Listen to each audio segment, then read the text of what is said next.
Very good evening and welcome to the webinar arranged by Department of Paediatric Dentistry, Dhaka Dental College. Actually, today's webinar on overview of pediatric dentistry. Dhaka Dental College arranged different topics, webinar and e-seminar through this pandemic, all of you know. I think this is newly started by Department of Paediatric Dentistry as the subject is marginalized. So we are trying to do something which will be helpful for the clinical pediatric dentist who can serve for a number of children. The topic of today's seminar is overview of pediatric dentistry. This webinar will be chaired by Dr. Shariful Islam Bahar, Head, Department of Paediatric Dentistry, Dhaka Dental College. And it's our great pleasure in today's seminar as a chief guest. Here is glorious presence of Professor Dr. Humayun Kabir Bulbul, Honorable Principal of Dhaka Dental College. He is the Honorable Secretary General of our National Association, Bangladesh Dental Society, and he is the President of Dhaka Dental College Teachers Association. And it's our great pleasure in today's webinar as a speaker. Actually, we are very happy to announce the name Dr. Noor Shamim. Actually, he has a glorious career and he was the student of Dhaka Dental College. Right now, he's working in Pennsylvania, United States of America. He's a very renowned pediatric dentist over there. It's our great pleasure as a speaker. We just have Dr. Noor Shamim. Thank you. And we have a very renowned pediatrician as a panel expert, actually who contributed a lot in pediatric dentistry. As a panel expert, we have Professor Salma Abdullah, the former head of the Department of Paediatric Dentistry, Dhaka Dental College, and he was the ex-director dental in DGHS. Right now, he is the Honorable Secretary General of Bangladesh Society of Pediatric Dentistry. We also have another former head of the Department of Dhaka Dental College, Dr. AFM Sarwar. He was also the former head of the Department of Paediatric Dentistry, Dhaka Dental College. As a panel expert, we also have Professor Dr. Asif Iqbal Khan, head of the Department of Paediatric Dentistry, Sapporo Dental College, Dhaka. And we also have Dr. Muhammad Ali Akbar Polar, Assistant Professor, Department of Paediatric Dentistry, Dhaka Dental College. And I think from today, we are just going to start a new era and we are committed. We will do something for pediatric dentistry in the platform of Department of Paediatric Dentistry, Dhaka Dental College. At the start of this webinar, I am humbly request to today's chief guest, Professor Dr. Humayun Kabir Bulbul sir, to say a few words about our activities. Professor Dr. Humayun Kabir Bulbul sir. Thanks, Dr. Ikramul, today's moderator, Honorable Chairman of this webinar, and our today's keynote speaker, Dr. Noor Shamim, and other panelists, as well as all viewers. First of all, I would like to give chance to say something in front of all of you At the start of as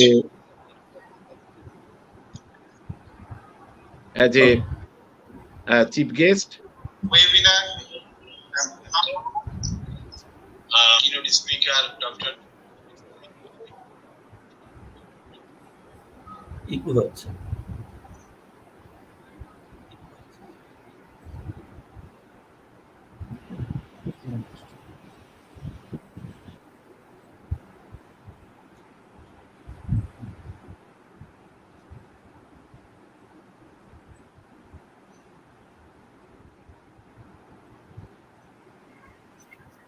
Sir, your phone is kindly muted.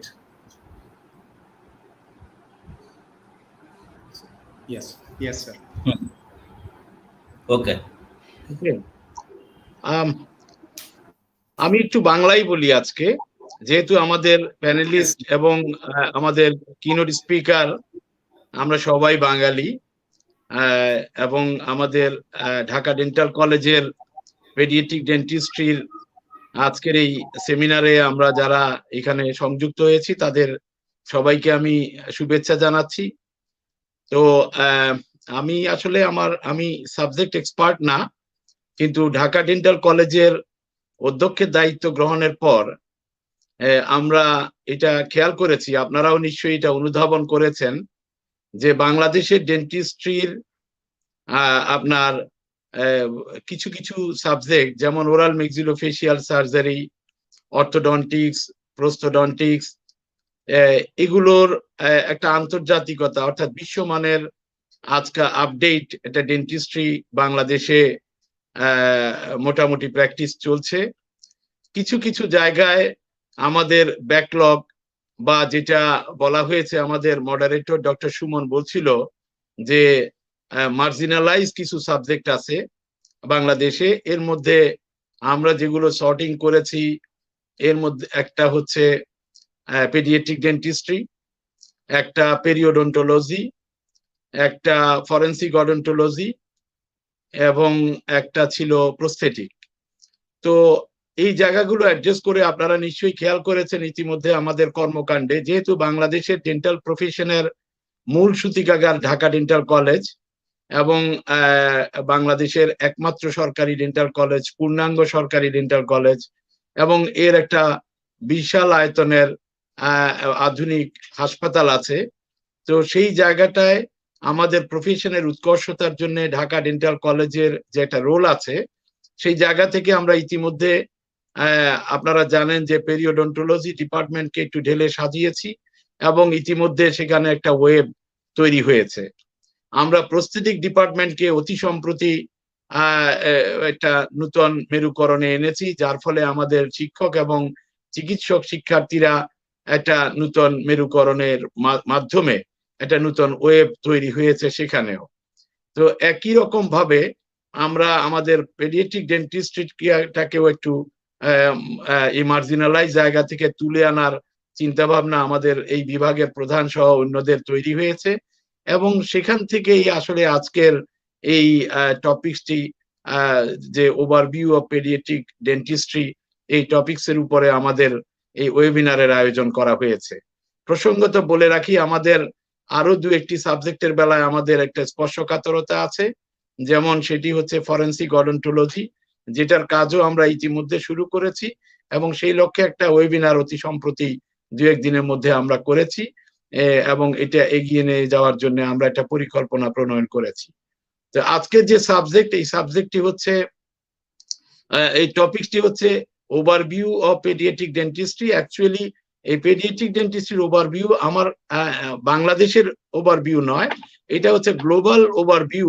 এই সেন্সেই আমাদের আজকের keynote speaker এখানে উপস্থিত হয়েছেন এবং উনি doctor নূর Ahmed Shamim, paediatric ডেন্টিস্ট্রির উনি practice করছেন স্টেজে, এবং উনার সম্পর্কে আজকে আমি প্রথমে উনার প্রতি কৃতজ্ঞতা জানাই যে আমাদের আহ্বানে, আমাদের ডিপার্টমেন্টের আহ্বানে সাড়া দিয়ে উনি আজকে এই ওয়েবিনারে স্পিকার হিসেবে এসেছেন। ব্যক্তিগতভাবে আমি একটু নস্টালজিক, যখন আমাদের এই প্রোগ্রামগুলোতে বা এইরকম কোনো অনুষ্ঠানে, স্পেশালি আজকে স্পেশাল স্পিকার হিসেবে নূর আহমেদ শামীম আছেন, কারণ আমি অত্যন্ত এই নামটির প্রতি আমি খুবই দুর্বল। আজ থেকে 35-36 বছর আগ থেকে আমার সাথে উনার নস্টালজিক একটা রিলেশন। প্রথমত বলে রাখি যে রাজনৈতিক কারণে ওনার সাথে আমার প্রথম ঢাকা ডেন্টাল কলেজে যাদের সাথে আমার প্রথম সম্পর্ক, প্রথম ব্যক্তিটাই হলেন নূর আহমেদ শামীম। আজও আমার স্মৃতিতে জলজল করছে। আর এটি ছাড়াও আমি বলে রাখি, ডেন্টাল কলেজে আমি যখন ভর্তি হলাম, আমার যখন ক্লাস শুরু হবে তখন তার 3-4 দিন আগে আমার বাড়িতে একটা টেলিগ্রাম গেল। তখন টেলিগ্রাম যেত, টেলিগ্রাফ। তো সেটা আমার বাবা যখন পেলেন, আসলে এটা শামীম ভাই করেছেন, কিন্তু নূর আহমেদ শামীমকে তো আর আমার বাবা চিনেন না। উনি দেখলেন ঢাকা ডেন্টাল কলেজের ওখান থেকে এই মেসেজটি এসেছে, ক্লাস শুরু হবে অত তারিখ থেকে। তা আব্বা খুব আপ্লুত হয়ে গেলেন যে এই কলেজটা এত ভালো যে ওখান থেকে ক্লাস শুরুর জন্য শিক্ষার্থীদের কাছে টেলিগ্রাফ করা হয়। তো আমি বললাম, জি বাবা, কলেজটা খুবই ভালো। আসলে এটা ছিল ভিন্ন কারণে, ভিন্ন ইস্যুতে, এবং সেই থেকেই শামীম ভাইয়ের সাথে আমার পথ চলা। আজকে বাংলাদেশে উনি যদি থাকতেন, আমরা নিশ্চিত যে আমরা আরো উপকৃত হতাম। কিন্তু আজকে যখন একটা মার্জিনালাইজ সাবজেক্টকে তুলে আনার প্রয়াস নিয়ে আমরা তার সাথে সংযুক্ত হয়েছি, আমি আশা করব এই সাবজেক্টটির ডেভেলপমেন্টের জন্য আমরা সর্বাঙ্গীন সার্বিক সহযোগিতা উনার কাছ থেকে পাবো, যার মাধ্যমে আমাদের এই ডেন্টিস্ট্রি, পেডিয়াট্রিক ডেন্টিস্ট্রি উপকৃত হবে। আমি শুরুতে এর বেশি না বলে আমি ডক্টর ইকরামকে অনুরোধ করব, আজকের ওয়েবিনারের মডারেটর হিসেবে ও একজন সফল মডারেটর।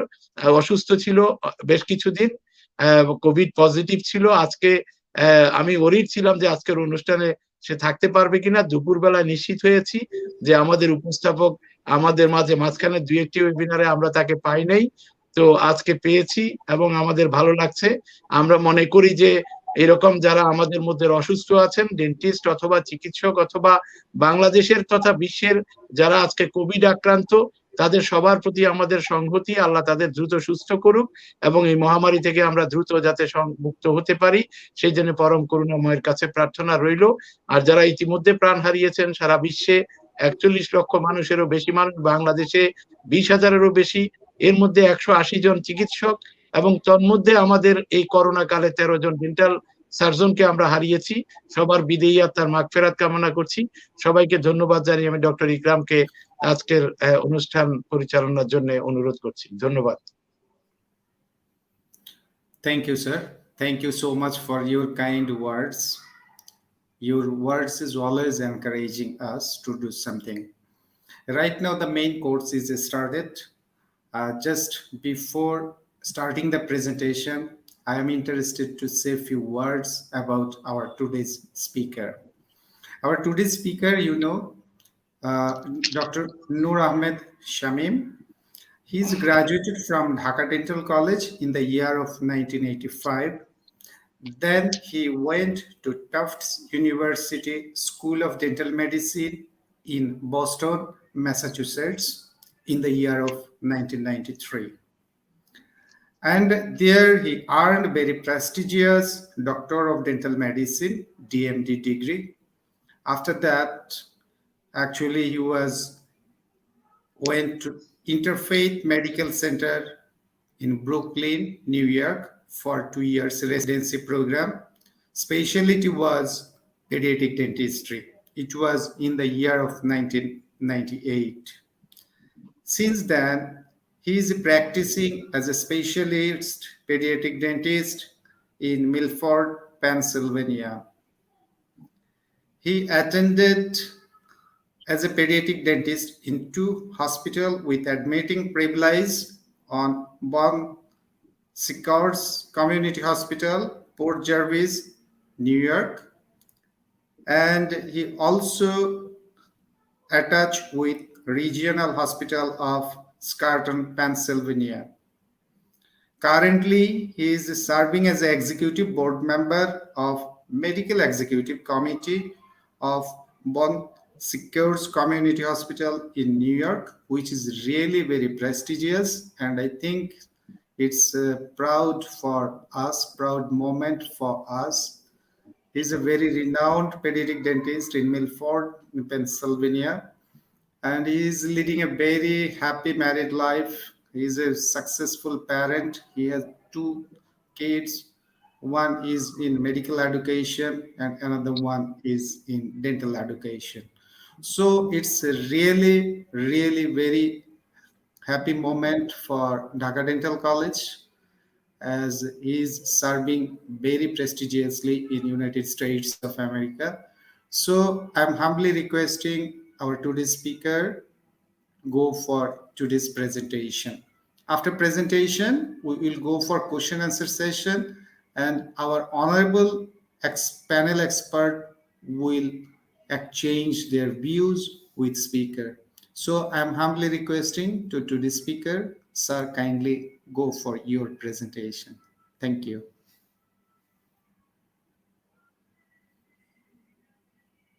Thank you, everybody.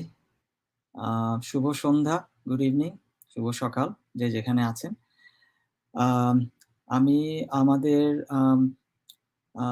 সম্মানিত অধ্যক্ষ ঢাকা ডেন্টাল কলেজের প্রফেসর বুলবুলকে ধন্যবাদ জানাই অন্তরের অন্তঃস্থল থেকে। ও আমার ছোট ভাইয়ের মতো, আমাদের অনেক দিনের সম্পর্ক। সে একজন দূরদর্শী, কেপেবল লিডার, যার সুযোগ্য নেতৃত্বে আমাদের ডেন্টাল প্রফেশন এগিয়ে যাচ্ছে, ইনশাল্লাহ আরো এগিয়ে যাবে। Thank you. আমি ধন্যবাদ জানাই আমার বন্ধুবর professor Shariful Islam Bahar, chairman paediatric dentistry, Dhaka dental college, আমাকে নিমন্ত্রণ করার জন্য, কিছু কথা বলার জন্য অনেক ধন্যবাদ। আমি ধন্যবাদ জানাই আমাদের সম্মানিত প্যানেলিস্টদের, এক্সপার্ট প্যানেলিস্ট, আমাদের ডেইজি আপা এবং অন্যান্য সবাই যারা এখানে আছেন আমাকে সুযোগ দেওয়ার জন্য। Thank you very much. আজকে কিছু বলার আগে আমি জাস্ট একটু ডিসক্লোজার দিয়ে নেই। ইকরাম অলরেডি বলেছে যে আমি in a clinical setup. Okay, most of the slides that I will share it's in my personal practice. It's from the personal practice, most of them. So let's start. If I go really fast, please stop me, let me know. I will share my screen right now.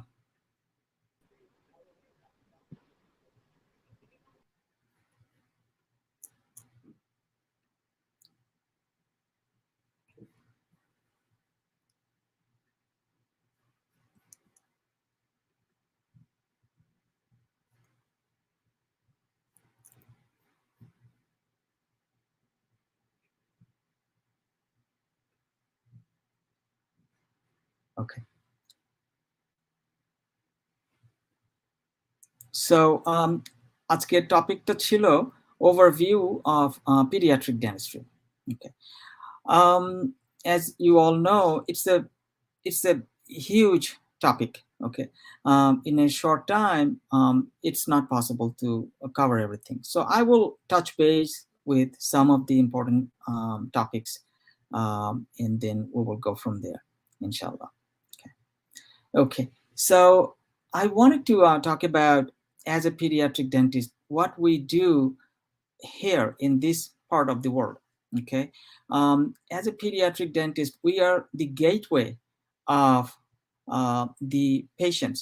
Patient first sees their pediatric dentist, and we train them, make them a good patient, and then eventually, after they become an adult, like here we consider after 21, they move to a general dentist. So that's how we treat our patients. The first thing, at what age we start seeing kids? According to AAP and American Academy of Pediatric Dentistry, we should be seeing our first patient at age, it could be 6 months, it could be 7 months to 1 year, when they get their first tooth. Okay. When they get their first tooth, we start we should be seeing our first patients. So a lot of dentists are hesitant to see kids at a very young age. A lot of parents are hesitant to bring their kids at a very young age because they wonder, my kid doesn't have any teeth, or my kid does have only 2 or 4 teeth, what they're going to do. There are a lot of stuff that we can do as a pediatric dentist. Okay, so that's called ABCs of infant oral health, infant oral health care. So that I'll just touch base with some of the infant oral health care, that what we do or what can be done in our office. I will touch base, I will talk about early childhood caries, caries risk assessment, some of the oral habits, some of the diets and fluoride, pulp therapies for primary teeth, some I'll touch base with some space management. We do, as a pediatric dentist, a lot of interceptive orthodontics, a lot of habit management. So that's what we do. So I will touch base with when we do make space management, or where and how. And I will also touch base with some of the behavior management techniques that we utilize in our day-to-day practice, including the operating room procedures and stuff like that. Okay. All right. So this is my son when he was little, like 1 year old. Okay, at a McDonald's restaurant. Okay. So in a nutshell, as an infant dental care, there are 3 R's, which is risk, reaction, and the result. Here, I'm talking mostly here, what kind of population and patients that we see. The patient walks in through the door, young mother, it could be a single mother, it could be a mother, they are very low socioeconomic population they're coming from.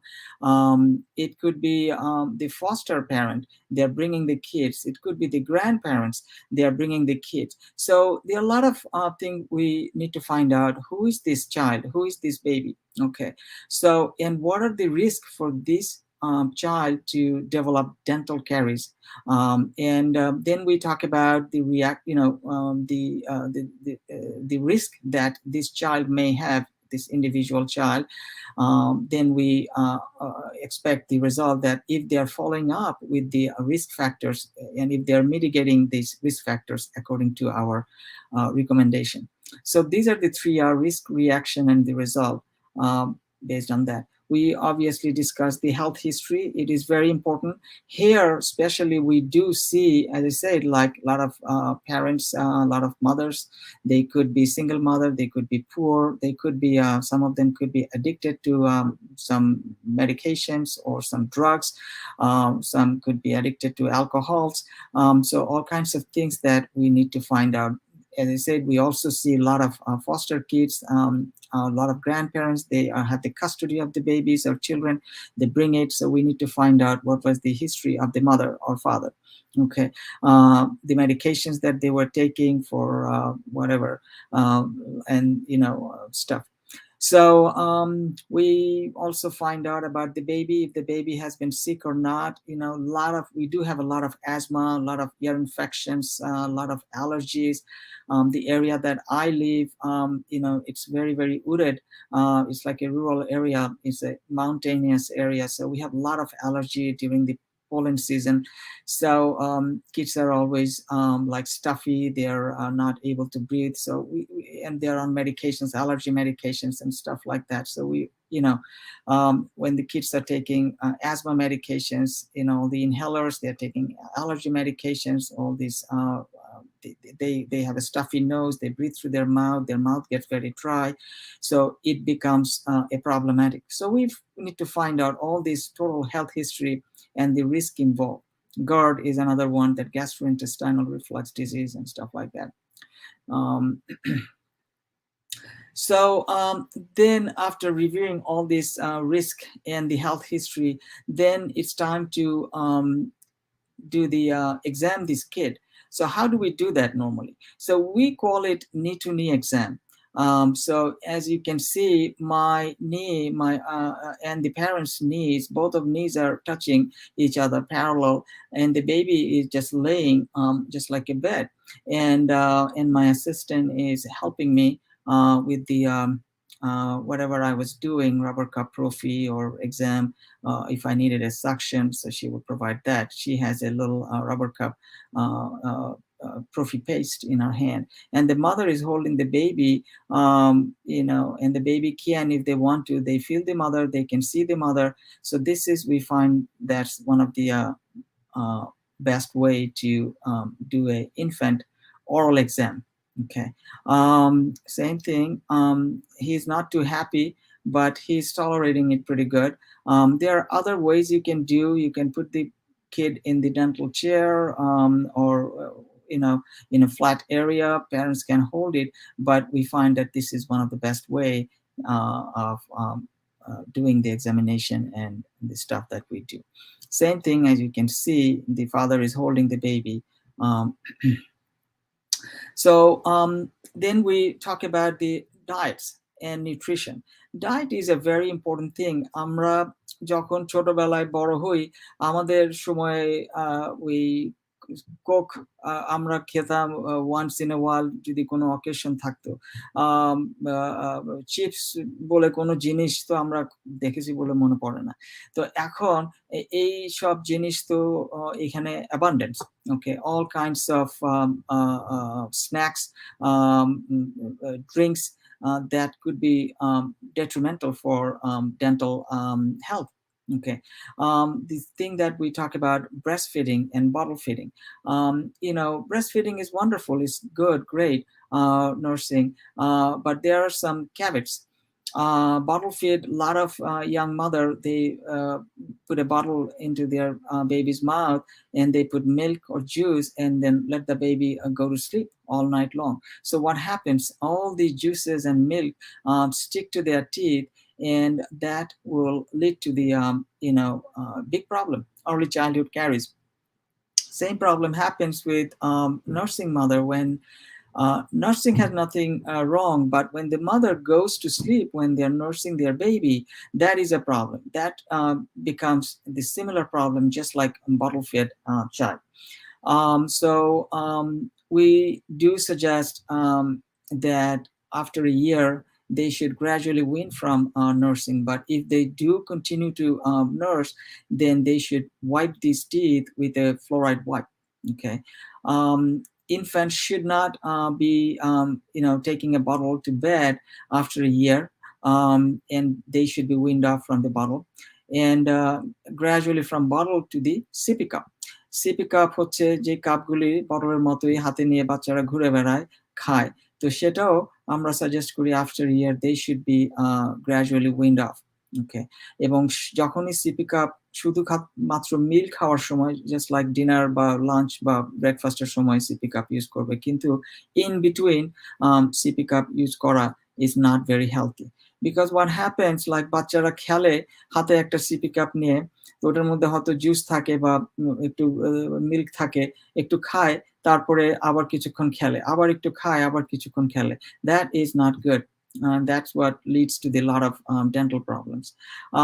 So we can talk about the carbohydrates in the formation of caries and all this stuff. Okay. So these are the wipes that we do recommend. Parents can buy it from any pharmacy, any store, online. Most of them has fluoride in it.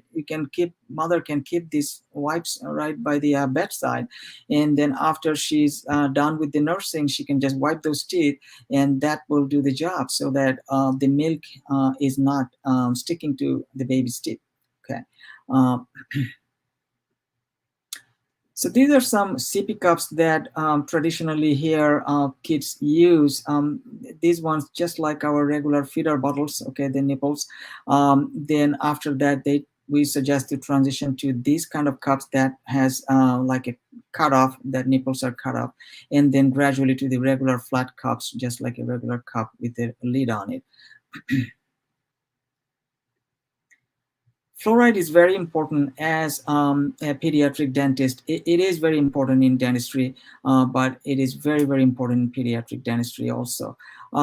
So we do want to find out the family that they are living, if they have their water is fluoridated or not. In where we live, there are a lot of communities that they don't have any fluoride in the water. Where I live, we don't have any fluoride in the water. We have mostly well water, which is basically বাংলাদেশে যেটাকে deep tubewell বলে, সেরকম deep tubewell দিয়ে পানি ওঠে। তো আমাদের এখানে সিটিতে, বিশেষ করে নিউ ইয়র্ক সিটি বা সাবার্ব, নিউ ইয়র্ক সিটির ভিতরে পানি হচ্ছে আপনার ওই ফ্লোরিডেটেড। তো আমি যখন ট্রেনিং করি ব্রুকলিনে, ইনার সিটি, খুব পুয়ার নেইবারহুড, কিন্তু আমাদের ওখানে কোনো ক্যাভিটি খুব কম ছিল, খুবই কম ছিল, because the water is fluoridated. So and তো তারপর যখন আমি মুভ করি এখানে, I see it's a huge difference, a different world. The cavity is just like a rampant. So that's something we want to find out, if they have fluoride in their water. If not, we should recommend fluoride vitamin that can be prescribed individually, fluoride vitamin, or it can be prescribed with the multivitamin with fluoride. And so usually fluoride prescription goes by age based, from 6 months to 3 years. We generally suggest 0.25 milligram fluoride tablets, and then from 3 to 6, 0.5 milligram, and then from 3 and up, 1 milligram fluoride tablets. When do we stop fluoride vitamin, fluoride tablets? Usually when they get all their secondary teeth. That means when they get their 12-year molars, okay, second permanent molars, then we stop the fluoride vitamins. We should check the water conditioner and filtration system. Here, like a lot of people, they use the filtration system. So if they use filtration system, that removes all the fluoride from their water. Then fluoride toothpaste is definitely, we do recommend. Now, let's talk about fluoride toothpaste. Generally, 6 months old babies are not able to spit out well. So we don't recommend giving them fluoride toothpaste. So they could start using a training toothpaste at that age. But by age 1, we do suggest that use a little bit of fluoride toothpaste. It could be just like a little smear, as you can see, or like a little pea-sized amount of toothpaste. But do encourage them to spit out, and if they don't spit out, just wipe this extra fluoride out as possible. But this is a really small amount of fluoride. It shouldn't cause any harm, but it will give the benefit of the fluoride into their teeth. Okay. We do use a lot of fluoride varnishes in our practice. There are all kinds of varnish you can find. Colgate makes it. I use a lot of Duraflor because this is a little bit cheaper than the Durafat. The same stuff does the same thing. Very easy. You have that little brush. You can just mix it and then apply to the baby's teeth. So when do I apply fluoride on infants? Mostly when we do see the sign of decay. The problem, it could be a smooth surface lesion, it could be some cavitations, or there could be already cavity. So we do apply these fluoride varnishes. They are really, really effective than fluoride tray because they are very sticky, stick to their teeth. So we do recommend that if we apply fluoride today, not to brush their teeth for the same rest of the day. So let this fluoride sticks to their teeth and gets absorbed by the enamel. We do have this SDF, we call it silver diamine fluoride. That is also in the market. This is a different kind of fluoride, as you can see, 38% SDF. It is very effective, they found. It is very good to arrest the disease process or dental decay. But the problem with this is it does discolor the tooth. Okay, the tooth will pretty much turn black. Okay, so if you have decays on the front teeth and if you apply that and the tooth turns black, the parents will not be very happy. So before we apply, we need to have a candid discussion with the parent that, look, this is a 2-year-old baby, okay, has these cavities, and this kid is not cooperative. How are we going to fix that? So we can do something as a preventative. See if we can buy some time, and then when the kid gets a little bit older, 6 months later or a year later, when they're a little bit more cooperative, maybe we'll go back and revisit the decay and clean it out and put a restoration. So if we explain it, then a lot of parents will agree to that. But this is very effective if the parents agree. So how often we use that? You can use that once a month, once every 3 months, once every 6 months. You can do that. So that is silver diamine fluoride. I do have it in my office. This is the box that I took a picture of. But a lot of my parents are not very receptive because they don't. Cosmetic is a big issue. They don't want their front teeth to look black. So a lot of the time with the back tooth, they may okay. But front tooth, they're a little bit hesitant. As a total infant oral care, we also need to incorporate their habits. Okay, a lot of kids, they do have habits. They suck their thumb, they suck fingers, they grind their teeth, they put objects in their mouth, they bite their nails. So, excuse me. So this is something also we need to explore if they have any habit. Okay, and pacifier is also a very, very common habit that we see. This is also my son, who is a dental student right now, but he used to suck his finger and pull his hair. You see how is that? He is with my wife is holding him. So pacifier is normal. Okay, here like to soothe the kid, a lot of parents give them the pacifier, which is fine. Usually the habit of pacifier is easy to break than a finger sucking. When they're sucking their thumb or finger, those are much more difficult to break that habit. So yeah, we do recommend that if they use a pacifier, they should use a shield that has a pacifier. And a lot of parents want to sweeten this tip of the pacifier, those nipples. So that is not a good idea, and they should be cleaned. Okay. So after a year, we should encourage these kids to wean from that pacifier, to do less and less, so that it doesn't become a problem down the road. Thumb sucking, as I said, like if they suck their thumb, they should stop by age 4, because it will change their jaw structure. A lot of these pacifier use or binky use and thumb suckers, they have an open bite. It causes the open bite. The roof of their mouth tends to go up, then it will become very crowded. Okay, a malocclusion. Bruxism is a big problem, but what can be done for bruxing? Kids, like a lot of kids do grind their teeth, 4-year-old, 5-year-old. Can you put a night guard on them? Usually no, because that can become a problem. So usually what we see, the children's during the mixed dentition stage, when they have some primary teeth, they're losing some primary teeth, getting some secondary teeth, that's the stage that they do grind a lot. But generally, as they as they move out from that mixed dentition stage, that they tend to stop that. Okay, they tend to gradually outgrow from that habit. So usually we don't make a night guard for bruxism at a very young age, because if they break that night guard, that could become a bigger problem. Okay, they could aspirate that. So in my practice, I think I made 1 or 2 night guard for a 4 or 5-year-old, because those were very, very extreme cases, and you could literally see their the pulps are going to be exposed. It was that bad. Okay. So these are different types of pacifier or binkies and these are the little guard that they can use.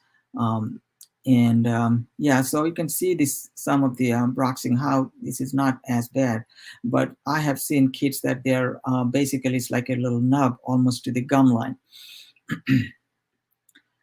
So this is a very common problem with the thumb sucking, that anterior open bite. It leads to an open bite, and also they become a tongue thruster. Okay, What is tongue thrust? Like when we normally swallow, usually we push our tongue upward toward the roof of our mouth. But when they have an open bite, when they become a thumb sucker, they usually push their tongue forward. So the tongue moves in between these top and bottom teeth. So this open bite is not able to close. Okay, nature cannot take care of it. So that's another big problem. Okay, so in a recap, we are basically we talk about the health history, diets, exam, habits, fluoride, oral hygiene, all this stuff. So that's a complete package of a infant oral healthcare. Okay, so if somebody ask you as a pediatric dentist that when should I bring my child to you, okay, if they ask me, I do say that bring your child by their first birthday. Okay, by their first birthday, bring your child. I would also tell them, they would wonder that why they don't even, my kid has only 4 on the bottom and 4 on the top, only 8 teeth. What are you going to do?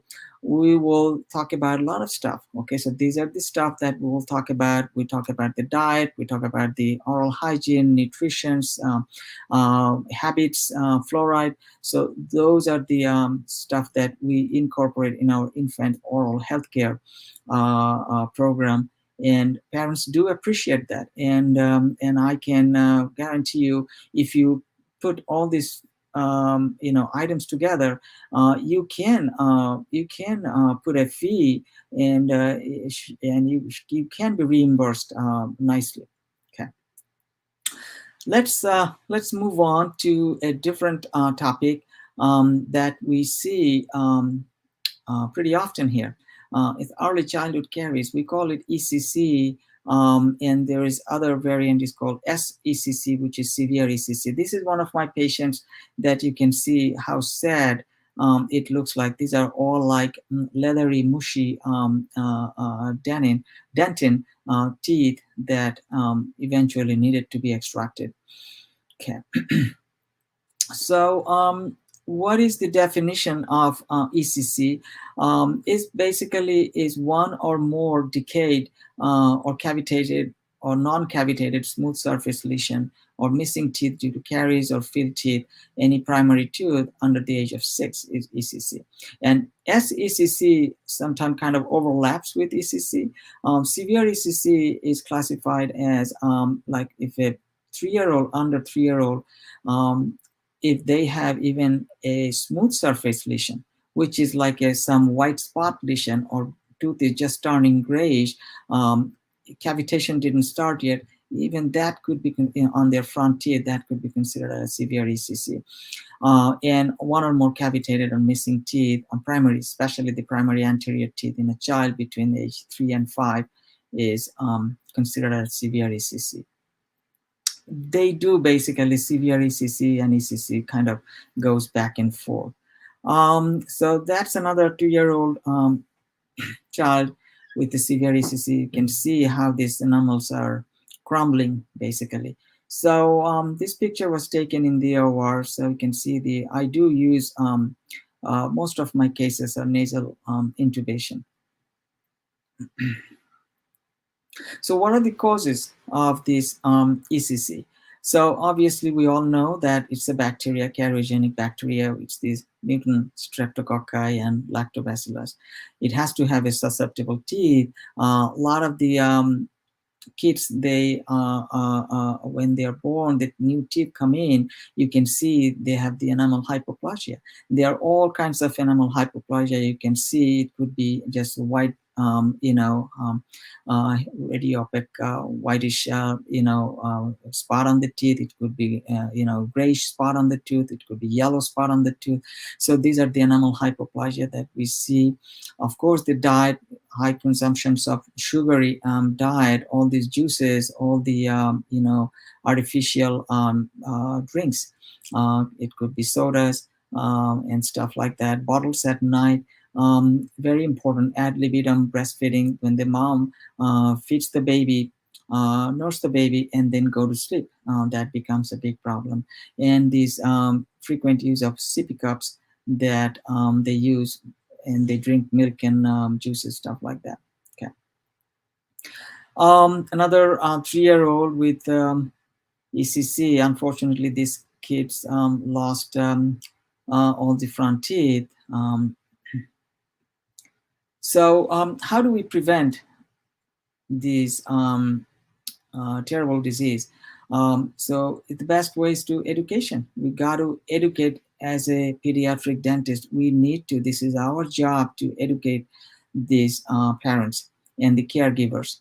Okay, so we do suggest that even before, if the kid come in before they have any teeth, sometimes a lot of the parents will ask that, hey, Dr. Shamim, I have a 2 months old, or I have a 3 months old baby at home. When should I bring that kid? Okay. So I would suggest that, well, bring it when they get their first tooth if you want, or before by their first birthday, bring that kid. So what should you do? You should start rubbing their gum already. Okay. You can, wipe the alveolus with a finger brush or with a regular toothbrush. They like it. Okay, start brushing even before the tooth starts to erupt. And we all suggest that brushing twice a day, 2 minutes with the fluoride toothpaste. Also avoid these sugary and artificial drinks, ad libitum, breastfeeding, stuff like that. Did I miss something? Yeah. So okay, so one important thing that I want to touch base is every child has a right to see a dentist. Okay, at least here, that's what we really try to advocate, so that every child should have a dental home by their 6 months or by their first birthday. So this is something that I strongly urge our administrator in Dhaka Dental College in Pediatric Dentistry Department and the principal to look into that every child should have a right to see a dentist. Okay, and if we can establish a dental home for each child, that would be nice. So these are all this good stuff that they use, the Starburst, Snickers, Jolly Ranchers, and these are all the culprits that causes all the problem. The way they advertise in the TV, it looks really good. Okay, so, and it's you see the name, it says Jawbreaker. Okay, not good. So let's go to some of these ECC patients. When we have a 2-year-old, 3-year-old, or sometimes 4-year-old child with this kind of disease, how are we going to restore them? How are we going to fix them? It is very difficult to treat them in the office. So you have a couple options you can do with sedation. But the problem with the sedation is you based on the kid's weight, you can only use so much that you are most likely won't be able to do the complete oral rehab in one visit. You will have to bring that kid 2 or 3 times to complete the treatment. So the best way to treat them is under general anesthesia in the hospital. So this is our hospital setup at my Bon Secours hospital, where I see my patients. Am I still there, or I lost it? Okay. All right, let's see. I'm sorry, I think I kind of lost my slides. Give me a minute. I can't see my slides. Okay, oops. What did I do?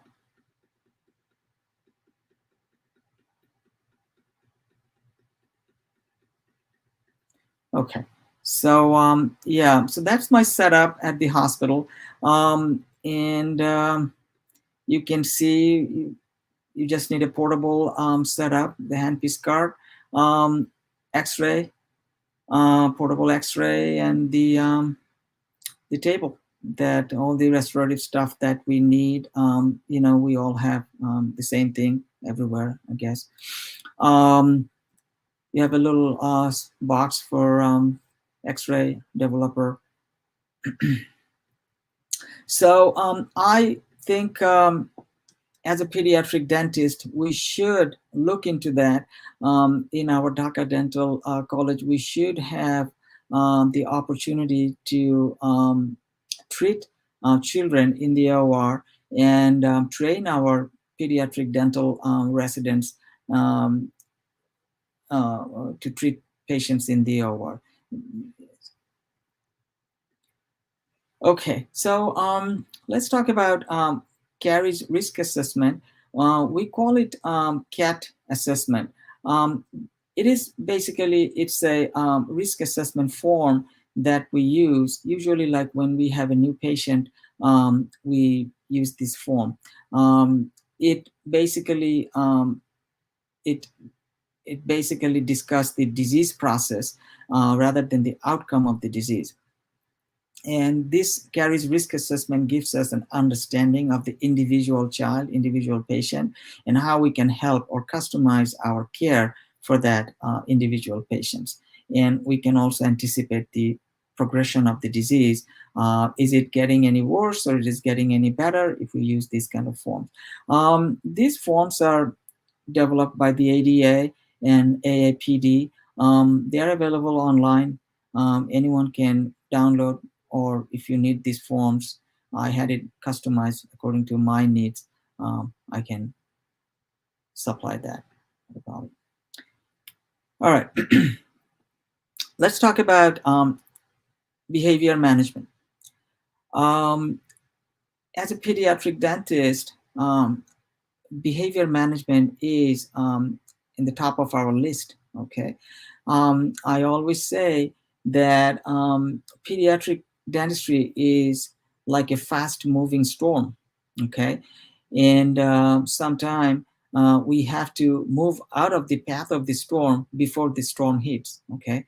What I mean by that, so when we have a child, 5-year-old, could be 6-year-old, could be 4-year-old, we have only a little bit of time to go in and get out before they start to lose their patience or become uncooperative. So behavior management is the tool that helps us, okay, to treat these kids. So we have two types of behavior management: basic behavior guidance and the advanced behavior guidance. In the basic one, we usually start with observing the kids and see how that kid will behave when they are with the parents' lap.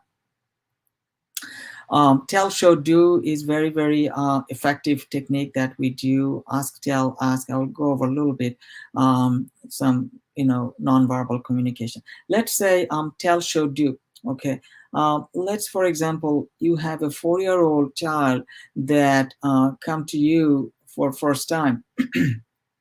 Kid is apprehensive, nervous, but that little boy is sitting in the chair. But looking at the mother or father, they're very nervous. Okay, so our job is to allay their fear, allay the parents' fear, and help that child get through this appointment. Okay, so they're coming here for their first appointment. So what we tell them, tell, show, and do. Hey Johnny, let's say, Johnny, you are here today. I'll just count your teeth. Okay, you can show them that you have a little mirror.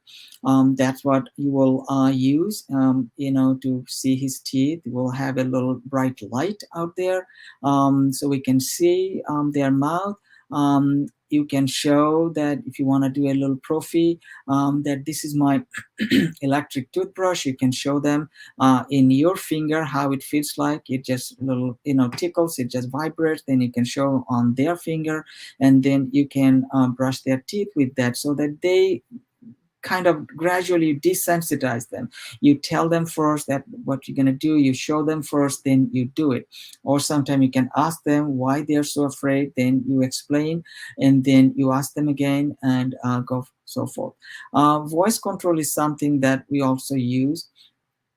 if we feel that this kid is really I'm losing control of that kid, so sometimes we raise our voice that, Johnny, stop right now, listen to me. So we want to get their attention.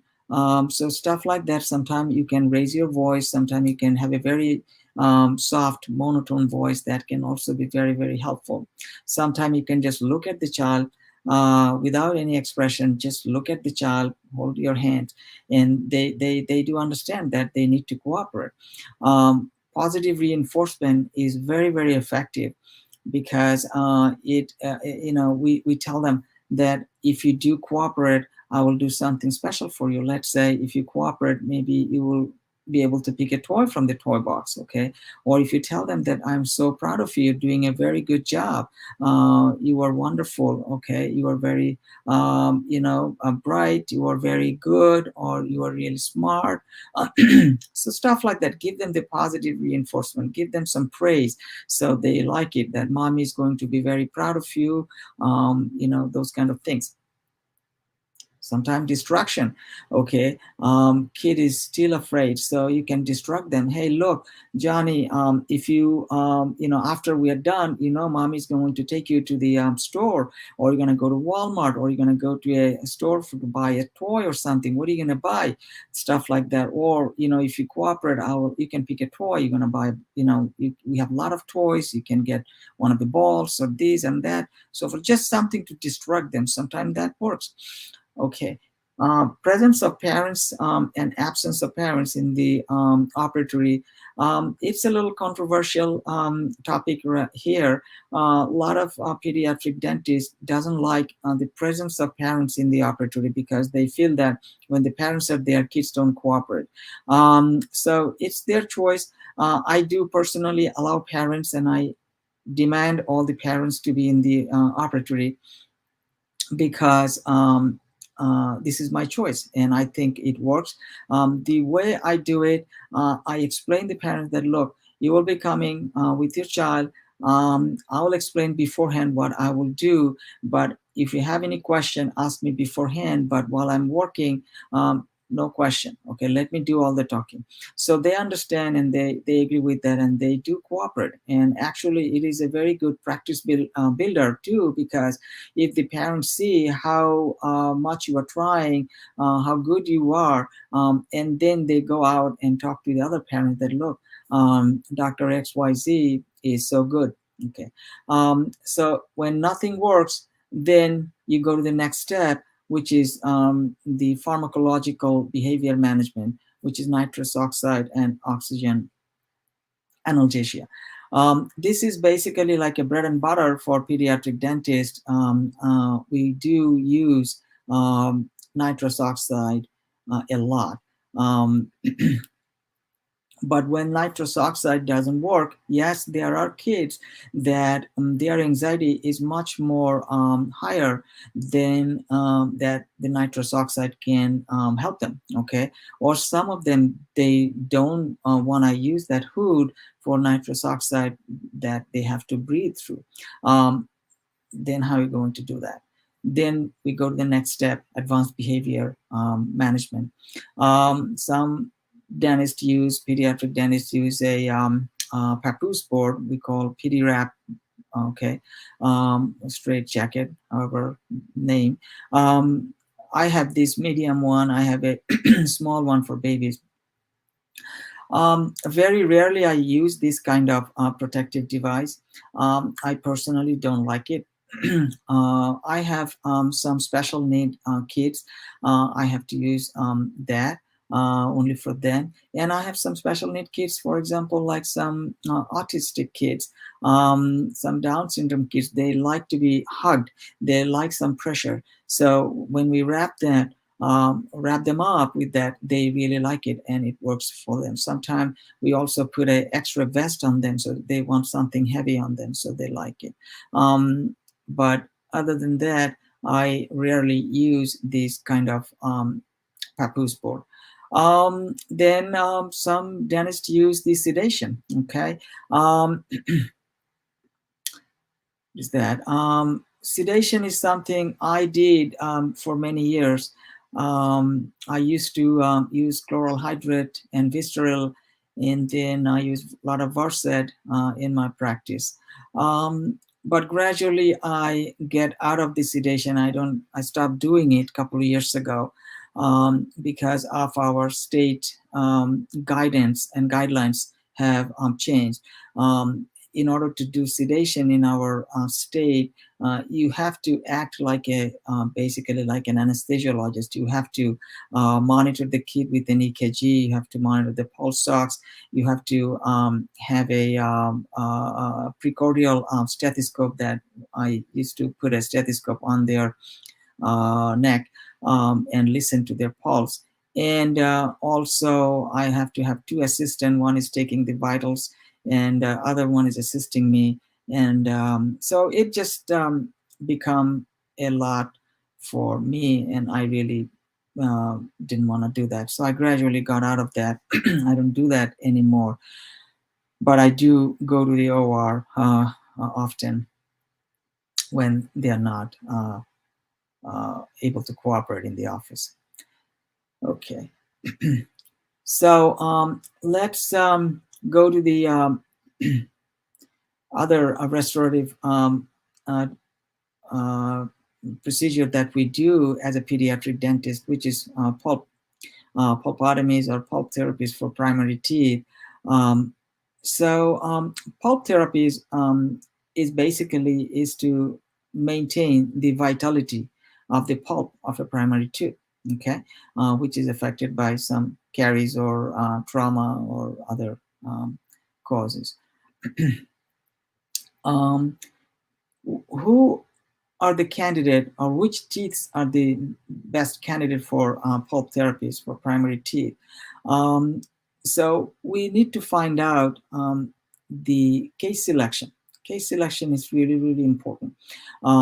So usually the kid will complain that they have a pain, okay? Every time they eat something hard or they eat something sweet, their tooth hurts. But when they rinse their mouth or floss it off, then the pain goes away, and or they take some pain medicine, okay? And also there are no signs of redness or puffiness or swelling or any fistula. When you take the radiograph, you don't see any periapical pathosis there. So those are the better candidates. And obviously we have to try to judge, like a clinically diagnosed, that is it a reversible or irreversible pulpitis. So irreversible pulpitis is basically pain all the time, provoked or unprovoked pain all the time. Reversible pulpitis generally, when you remove the stimulus, okay, then they don't have the pain. Okay, so those are the better candidates. I will skip this liner and base indirect pulp treatment, just a little bit of indirect pulp treatment. Sometimes we can remove a decay. Let's say we have a primary second molar, you remove the decay, but you see that if you go any further, it will expose the pulp, okay? So at that point, you can put some radiopaque liner. For example, we all do calcium hydroxide or eugenol, glass ionomer. I personally use a lot of glass ionomer, and then seal the tooth and restore the tooth. Do you have to, 3 months later or 4 months later, do you have to go back and open it up and remove the decay? Not really. I don't, okay, because the current literature says that not to go back. If the kid is asymptomatic, everything is looking good, leave it like that. So that is the indirect pulp treatment that you can do. And let's go to the direct pulp cap. I will probably skip that because most of the time we do direct pulp cap on a permanent tooth, especially if there's a mechanical exposure. Usually we don't do a direct pulp cap on primary tooth. Primary tooth, we do pulpotomies.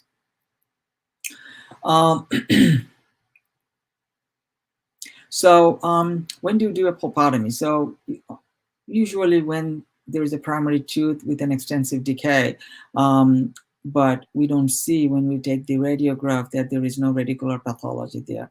There is no sign of redness or puffiness or sign of infection or abscessing. Okay, so what we do, we remove the decay and remove the coronal pulp, and then treat the radicular pulp or the remaining pulp with the formocresol or all these other medicaments like ferric sulfate, calcium hydroxide, MTA, ZOE. Some people start using some laser also. I personally use zinc oxide and eugenol, I think, which is available in Bangladesh readily. It works, and it works pretty well for me. So MTA, and the study shows that MTA has the little better success rate than the other material, but MTA is quite expensive. So usually after you have the hemostasis, you put the ZOE and fill the tooth, and then you can restore the tooth with a stainless steel crown or whatever other material you can use, composites, amalgams. By the way, amalgam, we still use amalgam in USA, not as much, less, but we do still use some amalgams only, okay, time to time. So pulpotomies, like after the pulp tissue, you remove the coronal pulp, the remaining pulp or radicular pulp should stay vital, okay, and it should not cause any pain. It should not get infected, or there should be no suppuration or pus or necrosis. Okay, usually there should be a hemostasis there. So what we do basically after we remove the decay, we use the number 4 or number 6 round burr in a slow speed and just go over the pulp, and just 1 or 2 pass, and that's it. And then we put a dry cotton pillet with a little pressure, hold it there for a minute or less than a minute, okay, and then take it out. Usually that stops the bleeding.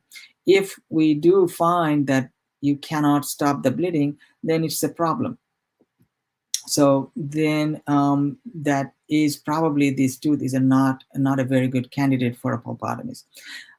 But once the bleeding stops, you remove the cotton pillet and then just pack it with a material of choice that you like. If you want to use MTA or anything else, I use zinc oxide and eugenol. I pack it and then I restore the tooth with a crown or composite or amalgam. So the objective of a pulpotomy is to make sure the radicular pulp is asymptomatic and no sensitivity, no pain or swelling. Okay, and there in the radiographic, if you take a radiograph, there should be no signs of internal or external root resorption. So let's go over with some cases. This is you can see this kid has no 6-year molar. It's probably a 5-year-old kid that is complaining of toothache, on and off toothache. We took the radiograph and we see the decay on primary first molar. You can see in between the furcation area, there is no radiolucency or anything. So we do put a rubber dam. Rubber dam is pretty much like a separate topic. I do use rubber dam 100% of the time. 100% of the time when I do anything invasive restorative work. Okay, it is really, really important to use a rubber dam, especially with children. It is very simple, but once you start using it, you will like it and you will not go back. Okay, but there are other ways you can do that for moisture control, but we like rubber dam because that's the way I was trained, and I'm still continue to do that. So in this picture, you can see the pulpotomy is done, and the pretty much is hemostatic there. So you can also see the prep is also done here. The tooth is ready for a crown. Okay. So what we just have to pack it up with the ZOE and then put a crown. Okay. So that's it. Now this little guy, he's showing off his shiny tooth. That's it. So let's go to another case. This kid is a little bit older.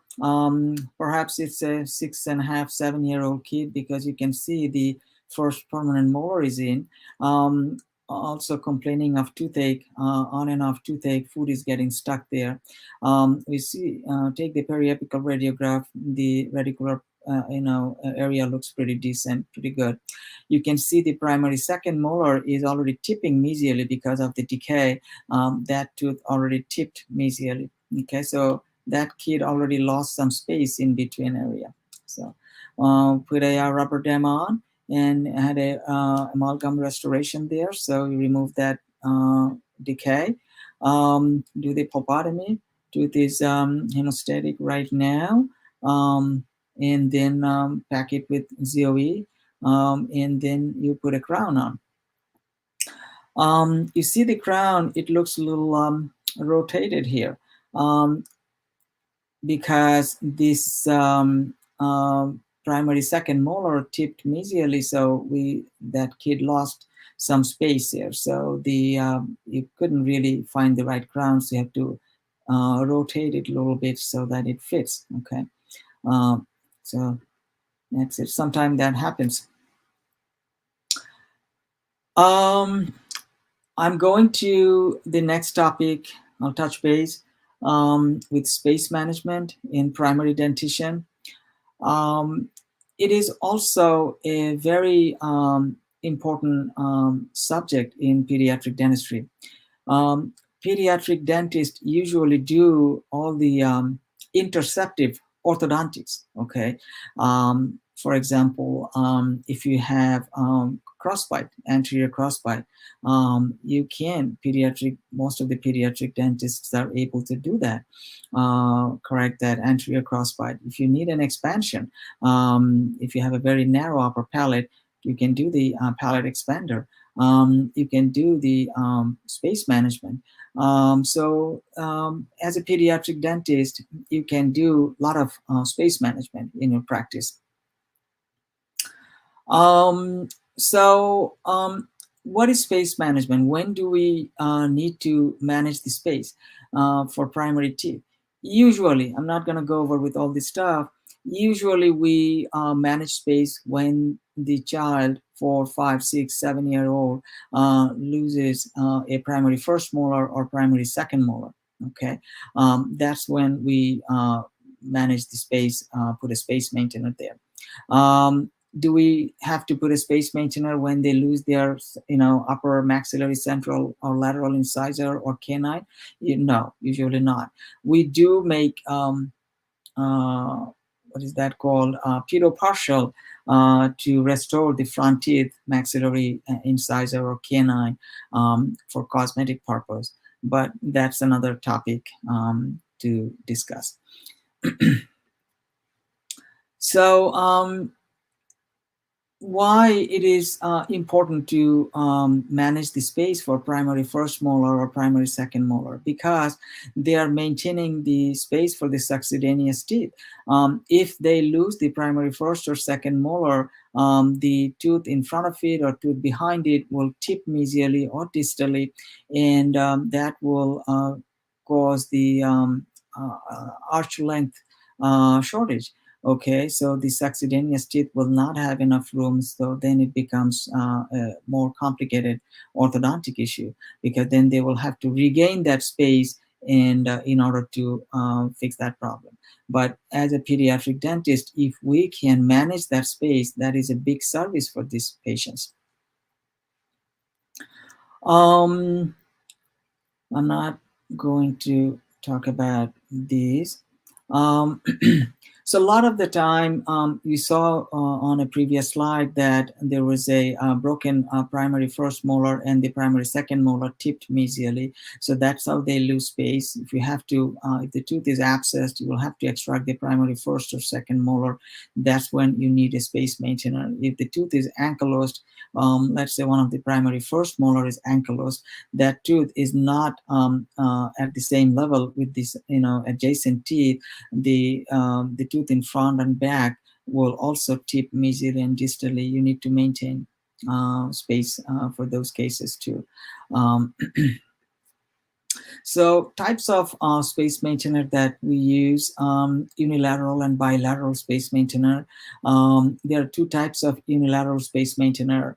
One is the band and loop. There's a little band here and there's a little loop there. So that is very, very common, very effective space maintainer. And then other kind is called distal shoe space maintainer. Distal shoe is not very common, not very typical. And in a certain circumstance, you use distal shoe. For example, when you lose a primary second molar and the first permanent molar is not in the mouth, how are you going to put a space maintainer there? So that's when you use distal shoe. You have a little band and you have a little slot here. You can adjust that. I'll show you next slides. I'm going to put that distal shoe. These are the lower lingual holding arch that we use or we make all the time. It's a bilateral space maintainer. You can see that little band on both 6-ear molars. Okay, and then on the top, we call it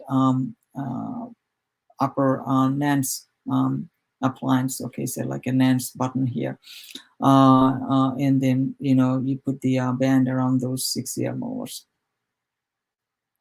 Can you put a band into the primary second molar? Yes, you can. Yes, you can. As long as your molar is pretty stable, good roots, you can. Yes.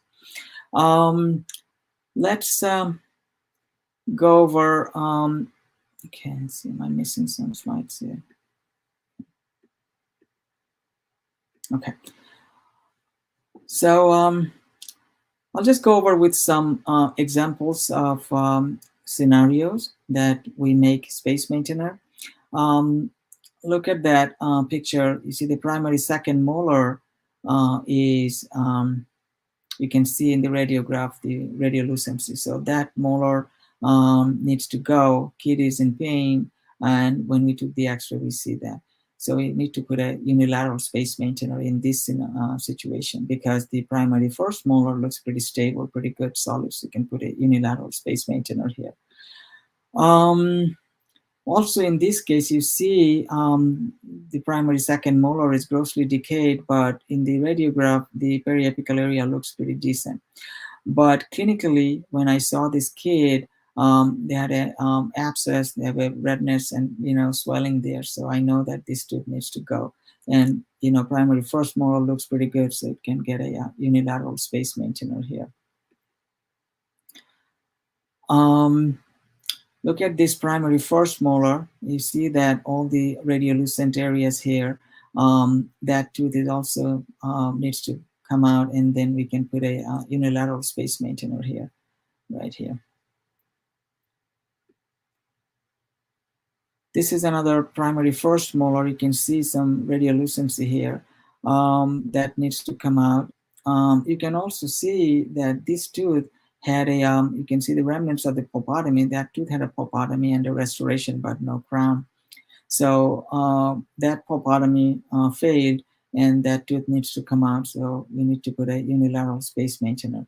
So that's what it looks like in the model and in the mouth. So it is like a few months after the space maintainer, when the new tooth bicuspid is erupting. This is probably the best time to remove that space maintainer. So this is distal shoe space maintainer. So as I said, like when you lose this primary second molar, and there is no 6-ear molar behind it, so you cannot put a band around that molar. because that molar is not erupted. It is submerged still under the gum. So that's when you use the distal shoe space maintainer here. So you can see there is like a little tube here. It's a little slot. So this part, this is the distal shoe part. It can go, you can adjust it. It's like a little male and female. You can adjust it and then you can crimp it. So what we do, what usually the best time to make this kind of space maintainer is at the time of the extraction. When you remove that tooth, then you put that distal shoe, take a radiograph and see if the length is correct, okay? If it is a little bit farther, you adjust it, then take a radiograph again and make sure the length is correct. And then you just crimp it. You just crimp that with the crimper and cement it. That's it, pretty straightforward. I used to do that beginning of my practice when I was young. I had a lot of energies and stuff. I don't use it as much nowadays, but yeah, this is something you can do. You can use it as a band and distal shoe, or sometimes you can. Sometimes you can buy. You can have a crown and the distal shoe attached to it. You can do it that way too. This is a kid with an abscess. You can see the swelling there. And primary second molar is all, you can see all the dark black, all the radio lucency, the internal resorption. That tooth needed to come out, and he's a good candidate for unilateral space maintainer there. Okay. Another example of primary first molar, internal resorption. That tooth needs to come out, unilateral space maintainer, but you can also see a lot of decay on the other maxillary teeth too. We also make a lot of space maintainer when we see the ectopic eruptions. Okay, you can see the bicuspid that is ectopically erupting, and in this case, both of the bicuspids. So we can take that primary second molar and put an upper bilateral space maintainer. Okay. Here, in this case, you can see that primary first and second, both of the molars were extracted. So you can put a unilateral space maintainer, but that length is too much. And if you put a unilateral one, it will sag. So we would suggest to put a bilateral space maintainer in this case. It looks like that's where the succedaneous teeth are, but the gum line is up here. So it's been a little bit, it will take a while before they erupt fully. There is another example of ectopic eruptions of the bicuspids. They're moving distally, so it would be a good idea at that point to remove this primary second molar and then put a bilateral space maintainer here. Thank you very much. This is my small town, Milford, and that's where I live. I conclude my presentation right now.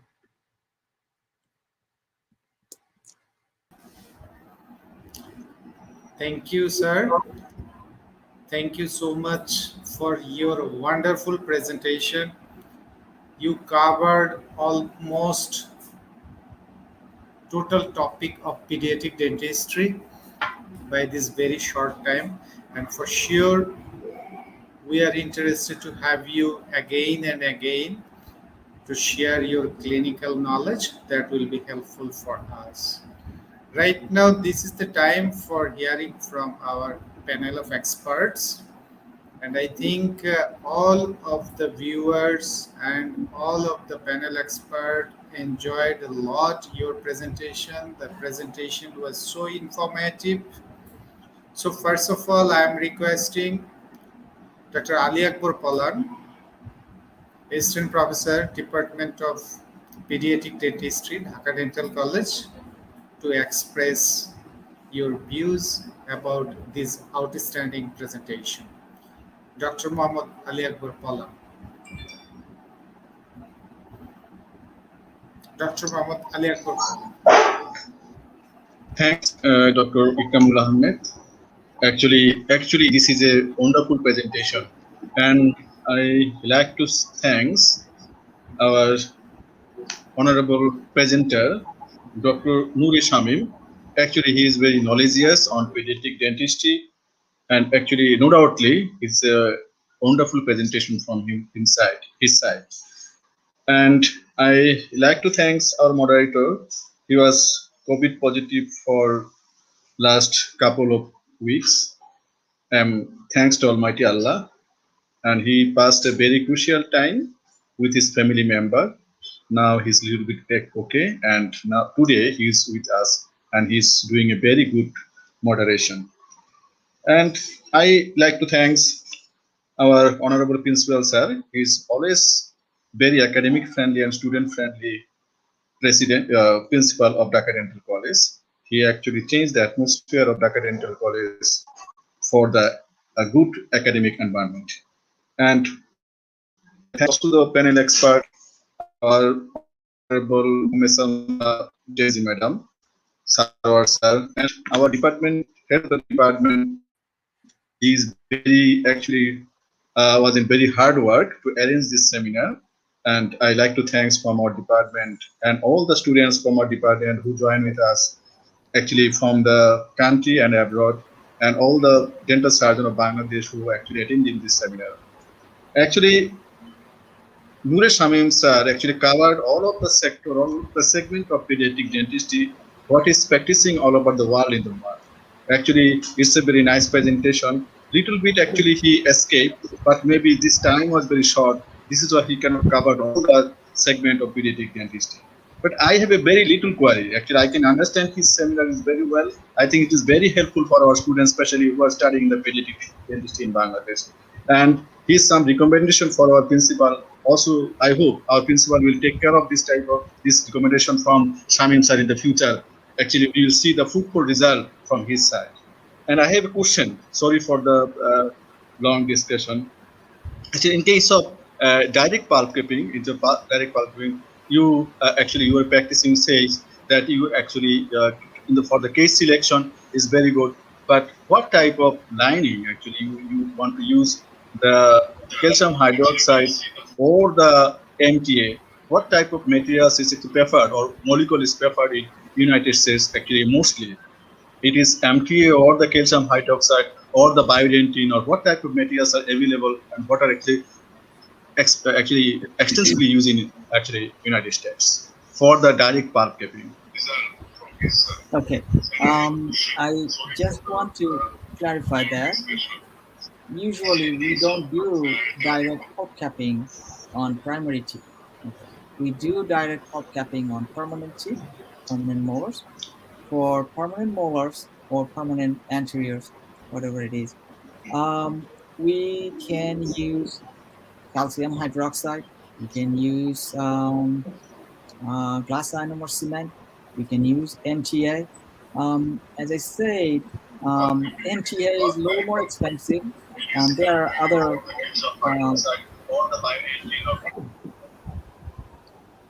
materials are available, but those are also more expensive. In my practice, I use glass ionomer heavily, glass ionomer cement, and calcium hydroxide. These two are my to-go material that I use, and it works pretty good for me. Okay, I have a little bit actual query. As a pulp clipping materials, actually the calcium hydroxide have a gold standard actually property as a direct pulp clipping materials or the MTA also. Why you just go for the glass ionomer? What are the advantages or what is the justification of use the glass ionomer for the direct pulp clipping materials? Well, as I said, like I'm cheap because MTA is very expensive here, so that's why I don't want to use MTA. Okay. Why you are not preferring? Okay. Why you are not preferring calcium hydroxide? Glass ionomer is also expensive, but not as expensive as MTA. So it is in between. So I use glass ionomer. The reason I use glass ionomer because its handling properties are very easy. Okay, glass ionomer. Its handling properties are very easy. When you have a child, you have to go in and out quickly. Okay, so glass ionomer works really well. It will have its own setting, and then you can have a curing. You can have a curing light to cure it. So it works. Handling is very good. The time it works really works, and it also releases the fluoride. Okay, that's the other thing that I really like, that it does release fluoride. Okay, so that's why my preferred choice is glass ionomer cement. Okay, as you know that we need to, in case of direct pulpable materials, we need to have the property to make the reparative dentin. If the glass animal have any property to make the reparative dentin, any source, it can produce the reparative dentin. In As I case said, of actually the okay. That I'm not sure right now. I can't tell that if glass ionomer cement would cause the reparative dentin or not. That I can tell for sure. No. okay, thank you very much, Nuresh Amin sir, for your nice actually the answer, Thank and I'm happy you. with you. Thank you very much. Thank you so much, Dr. Mohammad Ali Akbar Palan. Thank you for your valuable questions. So right now I am requesting Professor Dr. Asif Iqbal Khan, Head Department of Pediatric Dentistry, Sapporo Dental College. Please, sir, you just views and you're asking from this presentation.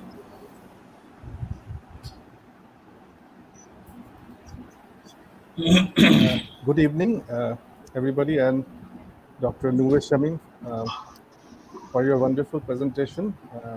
We have a very knowledgeable panel of experts with us. Professor Humayun Kubis, sir, Principal of Dhaka Dental College, is with us.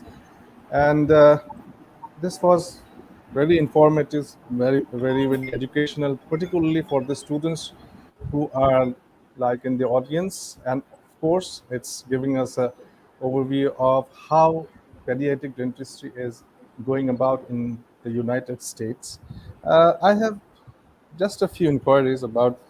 There was a picture showing intubation in a child, and you said you will explain us about the intubation later, or if I'm not making a mistake, or just I just wanted to know what that picture was about in the showing the intubation in the child.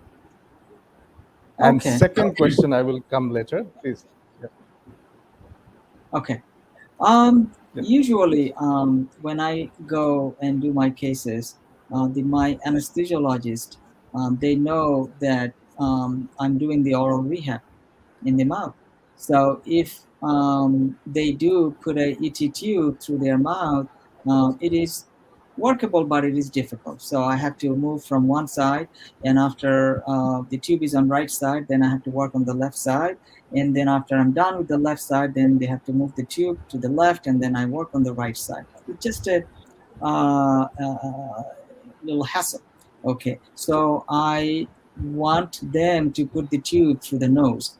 Okay, it is a little bit difficult for the anesthesiologist. Some anesthesiologists are not, they don't want to do that, especially with young kids, 2-year-old or 3-year-old. But usually I do get the best one because they know my cases are younger kids, so they usually send the most experienced anesthesiologist who knows the nasal intubation very well. So that is my preferred choice of intubation. That's basically it. Thank you so much. And another inquiry, just wanted to know about, are you maintaining any special protocol for the children in this corona situation? We know the protocols for the adults and everything. Do you have any special protocol or an advice for the children in this corona period? Sure. I remember there was a seminar a couple months ago during the corona. What are the protocol that we are using here versus, and they were trying to develop a protocol for Bangladesh. Anyway, what we do here, nothing, anything special. No, I don't use any box that whatever box that hole that suck the air out. Um, what we do not allow any patients in the office directly. Our reception room is empty, so patients sits outside in their car. They call us, and then when our staff is ready, they will call them to walk in, and then they walk in, take the temperature, and then a hand sanitizer. Then only one parent is allowed with the children, so they come in. But before they even make the appointment, the day of making the appointment, we go over with all the questionnaire, that if they are in touch with any COVID patients and all this stuff. Okay, so that we do. And the day they come in, we review all the questions again.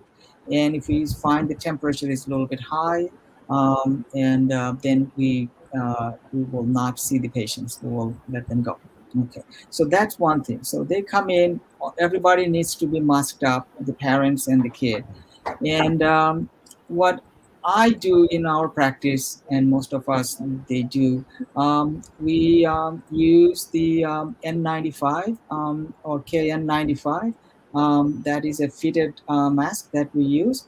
I personally use a level 3 mask on top of the N95, and then we use a shield, face shield, and then we use a disposable gown on top of it. So that's what we do, and my assistants do. So far, knock the wood, we're doing okay. Yes.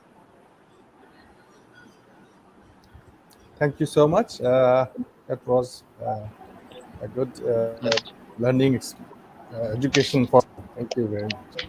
Because we are using this type of protocols here, but when it comes to the children, we just think the children, because when we are practicing in the outdoors, the parents just come in, and the children just come in, because we are not using such gowns and everything in the dental college outdoor.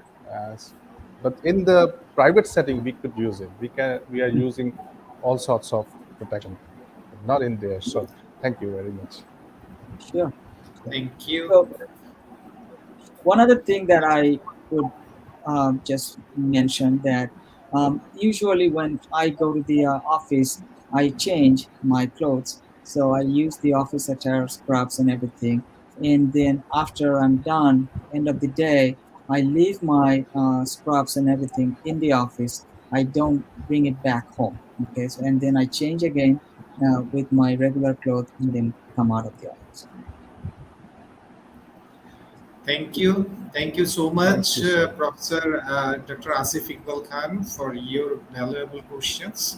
And I think to enriching the knowledge, the panel discussion is the most effective way. So here, all of we are just clinical pediatric dentists. So I think this discussion will be very much helpful for the audience. Right now, I am requesting to asking any question or say something about the presentation. Dr. AFM Sarwar, former head of the department and vice principal of Dhaka Dental College. Thank you, today's moderator, Vikram. Really, I am very much কি বলবো যে আপ্লুত হয়ে গেছি about his impressive these sorts of presentation, and he taught us, not told us. I think that he taught us from the end of hair to the nail bit of a pediatric dentistry. So far, I think that's so from his lecture.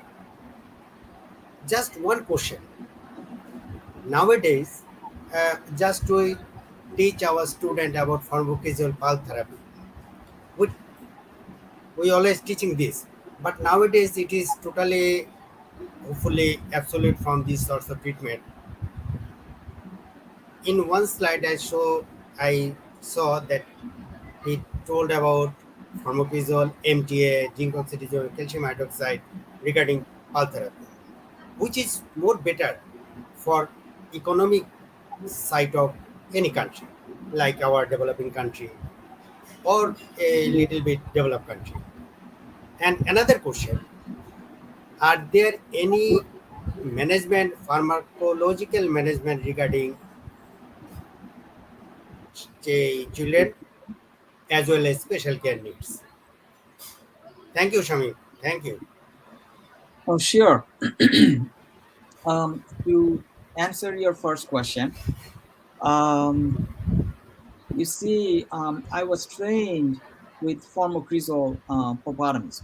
Okay, so formocresol is a form of phenolic material. So it is very, very toxic. So I don't like to use formocresol personally. Okay, what I do, I use simple, plain and simple, zinc oxide and eugenol. Zinc oxide and eugenol, that's what I use, and it works really well. And to answer your second question, what is that? Can you repeat that? What are the pharmacological management for the children? Okay, yes, It yes. is it So, total behavior management yes, and non-pharmacological management. What about the pharmacological management? we do see a lot of special need children. They can have ADHD, Asperger's syndrome. They can have autism, or autism spectrum, Down syndrome, a lot. Okay, so it depends. Most of the special need kids are okay with just simple behavior management or just a nitrous oxide and oxygen analgesia. Most of the kids do pretty good, and there are some kids that they are not. Um, you are not able to treat them. You cannot even open their mouth. Okay, you cannot even see them. Those are much more combative, much more violent. I would say violent, much more combative special need kids. They need to be treated in the hospital under anesthesia, okay, or some sort of sedation. Yes. Thank you, Shamim. Another question. Yeah, is there any ethical consideration regarding using a purpose board? Though in our country we don't use it. It is papoose board here also. We used to have a technique called, wet towel technique. Wet towel technique. Pediatric dentist used to make a towel wet, like a bhija towel, দিয়ে মুখের উপরে বাচ্চাদের No, no, no, no, no, no. চিরুনি। I want to know about the ethical consideration regarding using a purpose board. Yes. So from that was an ethical dilemma for pediatric dentists. So we stopped using that. They don't. Now we use papoose board. Yes, there is a problem, but um, you have to. It is something you have to be very careful when. We have to be very careful when we use papoose board or any sort of restraint device. The parents needs to be on board. They need to agree that yes, it is okay, and you have to have a consent form to use papoose board if we do have to use it. Okay, we have had situations that kids, they bruise their body, they broke their arm, and dentist lost their license. Okay, because that can become a form of child abuse also if you do use papoose board, and not a judicious way.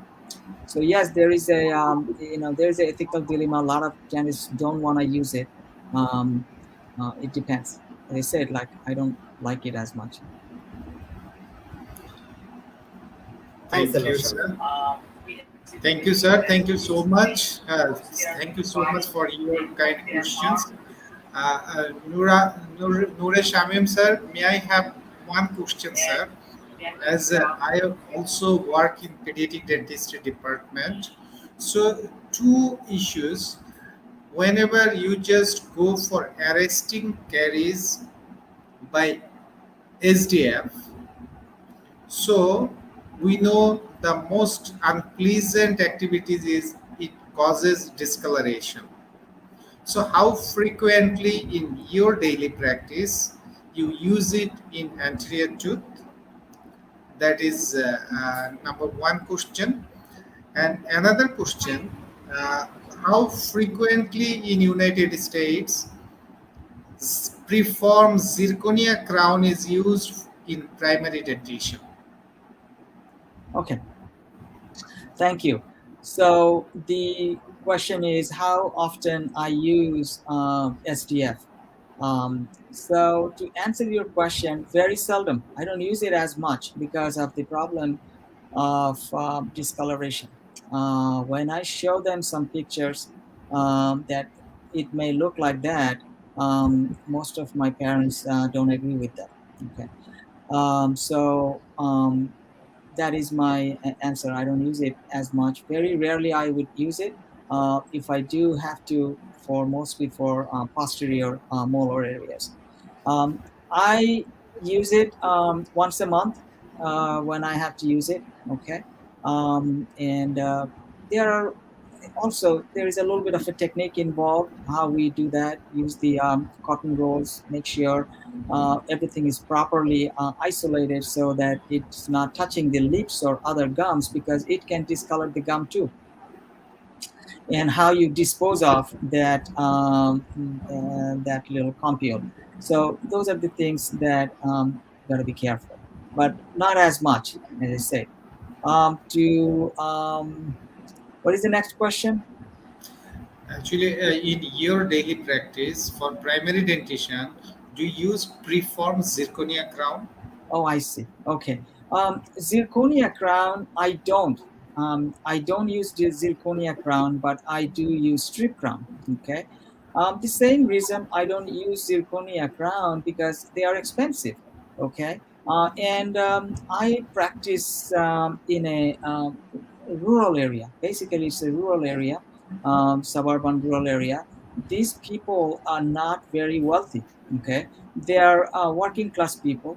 Okay, so if I charge exorbitant amount of fee for a zirconia crown, it is not going to fly well. Okay, so that's my financial decision. So I use strip crown, and I do have zirconia crown. For there are some parents that they would probably ask that I want nothing but white. Okay, they are very I want nothing but white, everything has to be white, even the stainless steel crown has to be white crown. Okay, for them, yes, those are different, they will pay whatever you charge, that's okay. But in general, I'm talking in my general practice, no, I don't use zirconia crown. All my front teeth, if I had a chance one day, I'll show you some strip crowns. They do as good as zirconia crowns, they look as good, but they're a little bit more technique sensitive, that's all. Okay, but and I think in Bangladesh, you guys can do those strip crowns very easily and very simple. It's not like rocket science or anything. Thank you, sir. Thank you so much. Right now, I am requesting renowned clinician on pediatric dentistry. She was the former head of the Department of Pediatric Dentistry, Dhaka Dental College, and Secretary General of Bangladesh Society of Pediatric Dentistry, Professor Dr. Umme Salma Abdullah. Ma'am, please share your valuable expression on Shamim sir's presentation. Thank you very much. Can you hear me, everybody? Yes, ma'am, you are audible. Yes. Okay. Thank you very much, the administration of administrative structure of Dhaka Dental College, to arrange such a nice webinar. And thank you, our principal, Dr. Humayun Kabir Bulbul. And thank you very much, our moderator, Dr. Ikramul Ahmad. We are grateful that your family and you are out of the danger, and you have the courage to moderate this session despite of your illness. Now, about the presentation, that was a really very nice presentation, Dr. Noor Shamim. Shamim, we are really overwhelmed by your nice presentation. I just want to share my practices and scenarios here in Bangladesh. About actually, I noted some points as well, we want to discuss our experiences, the real scenarios in Bangladesh in the pediatric dentistry. Ikram, I think there is echoing. I don't know why it's echoing. So can you ask the Yes, people ma'am. I'm behind to asking. handle it? Yes, I'm Okay. asking. I think it's a Now, bit technical fault. about the diet, pattern of breastfeeding, frequency, these are the same scenario in Bangladesh, which are causing ECC or the dental emergencies. As you said that you said something about the Brooklyn, and while I was doing my post graduation in England, I was frequently going to Newham and Hackney, and the scenario of Newham and Hackney is the same like Brooklyn, and the same like the slums of Dhaka. So we are having the same kind of problems. Yeah, the slums of Dhaka, the patient from the slums are coming to the hospitals mainly as the patients are coming to the Brooklyn and the Newham and Hackney area in England. We have single parents here in poor society who are having these problems.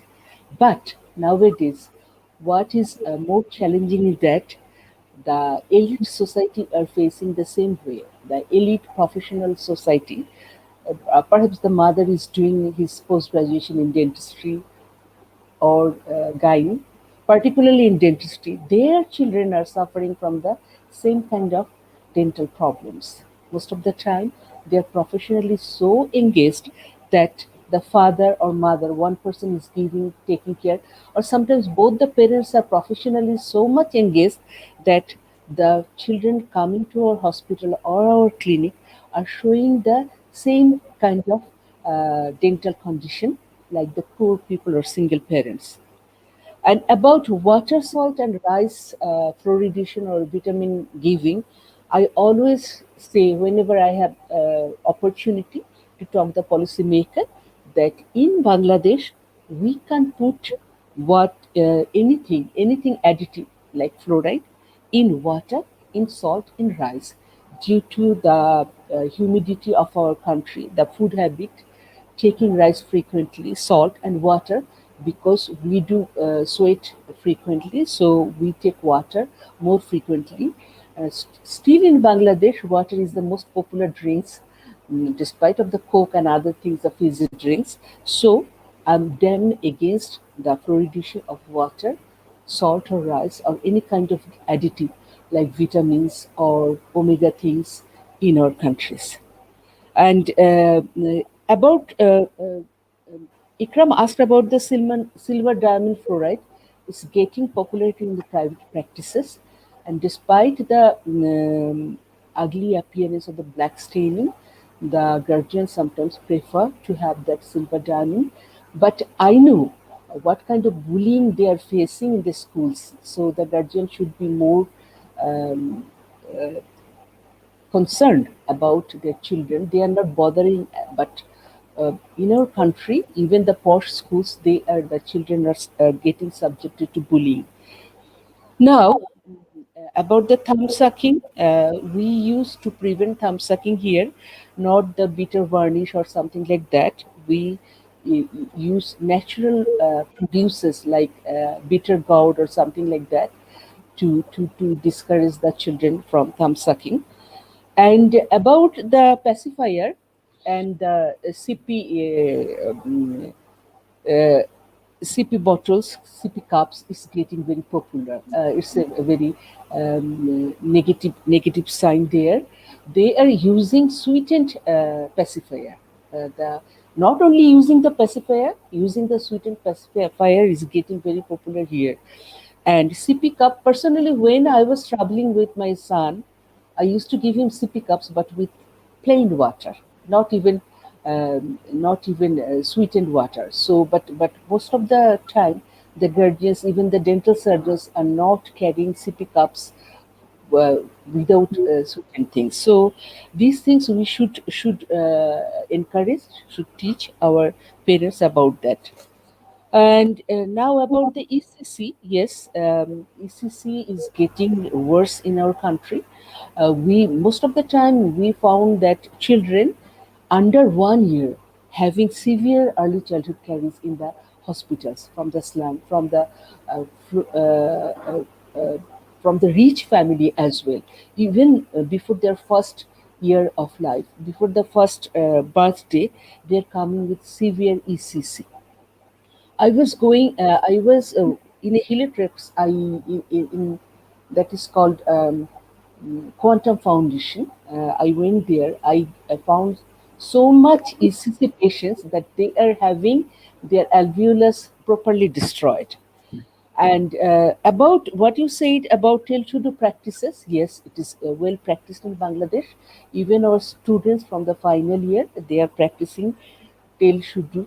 And our space maintenance treatment is not that much well established here, but kidney partial denture is also given in some of our hospital in Dhaka Dental College, not frequently. Kidney partial denture, kidney complete denture, sometimes it is given there. Um, and doing the tail should do and giving the practices of rewarding instead of bribing, I mean giving something after their good work, is also practicing in Dhaka Dental College. Personally, we most of our doctors prefer to have the parents with the patient in our practices. But unless the patient is too much, parents are too much negative in some aspect, we prefer the parents to stay there. That will help you to prevent from further complication. And Mm, about relative analgesia, yes, we know that relative analgesia is not that ultimate answer for having a very smooth pediatric dental practice in Bangladesh. And if even one accident happens, it is an accident. So proper monitoring. Whenever I go abroad or in our country, I say, suppose after 6 months, relative analgesia will become very popular in Bangladesh, but you must prefer not to give it frequently. When the child will come back to his normal behavior pattern, so after one or two exposure of relative analgesia, you should stop it giving. But before giving, you must monitor it properly. And here is principle of Dhaka Dental College is here. If the relative analgesia facilities will be implanted in Bangladesh, I hope there will be a daycare center and facilities, so that after giving the relative analgesia, the child can be monitored till the afternoon, and after 2 or 3 hours of monitoring, the child can go back. But before giving relative analgesia, not elaborate fitness checking like general anesthesia, but we need to do that. And the main problem in Dhaka Dental College, I can tell, not to flourish children dentistry is not about relative analgesia, is the rotation system of the GA. Whenever there is a work done under GA, the credit goes to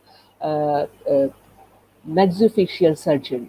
But if there is a priority, if there is a rotation for the pediatric dentist to work under GA, certain time or certain day, even once uh, every alternate week or twice a month, the pediatric dentist can practice themselves to do with general anesthesia. And when I was doing general anesthesia in one of the prestigious hospital of Central Hospital, I used to prefer nasal intubation, and the fine apparatus were available there. As Shamim said, if the child is too young, then we prefer to have oral intubation, but usually our anesthesiologists are equipped with fine instrument, and they can help us with nasal intubation, so we can work properly with the oral cavity. And as I said, that I noted something. Yes, we don't prefer the professional purpose board, but we ask the parents, as we prefer to have the parents to cuddle the child properly. Sometimes, if the child is too big or violent or over jealous to prevent the dentist work, then the child two legs can be wrapped with the father's legs and cuddle with the hand. So the later on the parents can't blame us that we are restraining them. So it's better to allow the parents in the children's room so that we can communicate them properly. And sometimes it's better when you are talking to the child, there is some information we are giving, we are trying to convey, so both the child and parents will take. And when we'll go home, they can communicate and they fill up the puzzles. So actually, I think I covered most of the points I have written there, and I think with the help of our principal, we can have a dental home, proper dental home for the children in Dhaka Dental College. There will be some toys, there will be some installed materials, educative materials, and if the prosthodontics department and the oral surgery department are friendly with us, and we can have rotation for the prosthetic laboratory. We have a proper proper rotation for prosthetic lab and oral surgery. Our children dentistry will flourish, no doubt in that.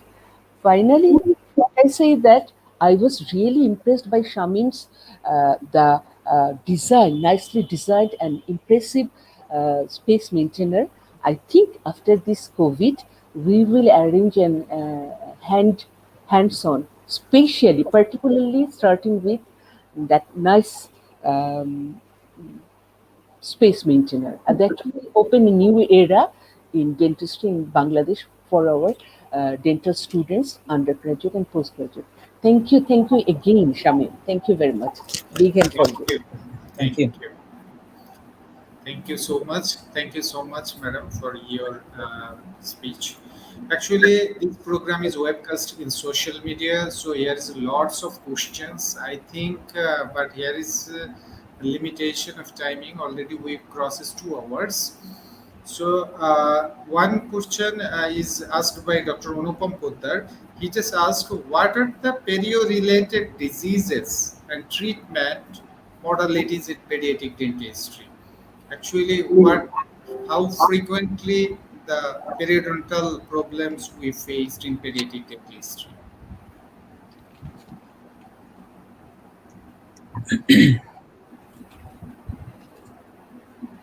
Pediatric dentistry and periodontal problems, they do come hand to hand. You know, if you have a child, 6-year-old, 7-year-old doesn't brush, okay, you have thick layer of plaque sitting there.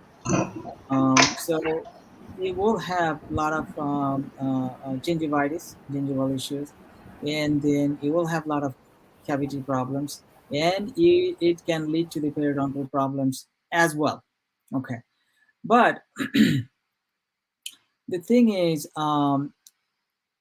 do we have to send a 6-year-old or 7-year-old to periodontist for their treatment? No, we don't. Okay, so let's talk a little bit practically. What the periodontists do, okay, when we send an adult patient to a periodontist, let's say they have a periodontitis, deep pockets, okay, on their permanent teeth. So they do deep cleaning, okay, or quadrant cleaning, okay. Do you think they will do a 6-year-old or a 5-year-old deep cleaning? Okay, that is not feasible, and that is not practical. Okay, now we don't send them to the periodontist. If we do have to manage any periodontal issues, that we try to do it ourselves. Okay, that's one thing. A lot of the time, you see, we deal with this children's population. So let's say 10-year-old or 11, 12-year-old. They are in their primary dentition. They are in their mixed dentition stage, okay? Do we measure their pocket depth at this age? Usually we don't, okay, because they are still losing their primary teeth and they're getting their succedaneous secondary teeth, okay? So they haven't gotten that far to the periodontal problem of their secondary teeth. So that's the other thing. And when we have a lot of teenagers, especially after orthodontic. Okay, we do see a lot of periodontal issues. Okay, when they have full mouth braces and they don't brush good, and the gum tissue starts to with the swell up, hypertrophic gum tissues. So, excuse me, those cases, mostly in teenage population, we do refer them to the periodontist for whatever treatment like gingivectomy or some sort of laser gingivectomies and stuff like that in order to carry on through the braces. So that we do. A lot of the time we alternate cleaning. Like they see me in 3 months, we clean their teeth, and the next 3 months they see a periodontist for a cleaning. So both of us are evaluating that patient together. So that's the type of thing that we do. The other periodontal issues that we see, a lot of receding gingiva. A lot of receding gingiva for frenum issues. That's another topic. So we do send them to the periodontist for gingival graft. So they do a lot of grafting for those cases. But, that's not a periodontist we can handle. We refer them to the periodontist. Thank you, sir. Thank you so much. And in social media, lots of appreciation for this presentation. Dr. Ashik Ali, Dr. Nurul Amin, Dr. Afzal Hussain Bachur, Dr. Sheikh Hamnan, lots of people commented here appreciating this presentation. Right now, I am requesting to today's chairperson, Dr. Shariful Islam Bahar sir. He worked a lot for this seminar and he was very much serious for this seminar, and he is trying to do something in Department of Pediatric Dentistry. So please, sir, it's your time to say something about this seminar. Dr. Shariful Islam Bahar sir. Thank you, Dr. Ikramul. I think before my closing speech, you want to give space to the scientific partner, Delta Pharma, to say something for 1 minute or 2 minutes. Can you give this?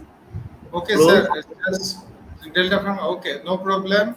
Delta Pharma. Then just you will say your speech. After that, Principal Sir will close the session. Please. Thank you so much. Mr. Thank you Mustafa. so much. Thank you so much, Honorable Chairperson, Chief Guest, and Speaker, and panel of experts and moderator. আসলে আমরা আপনাদের সাথে এই প্রোগ্রামটা থাকতে পেরে আমাদের কাছে ভালো লাগছে, ঢাকা ডেন্টাল কলেজের এই প্রোগ্রামে থাকার জন্য থাকতে পেরে। তো আমাদের আসলে আমরা যে ডেল্টা ফার্মা সবসময় চেষ্টা করি আমাদের কোয়ালিটি প্রোডাক্ট অ্যান্ড অ্যাফোর্ডেবল প্রাইসে দেওয়ার জন্য।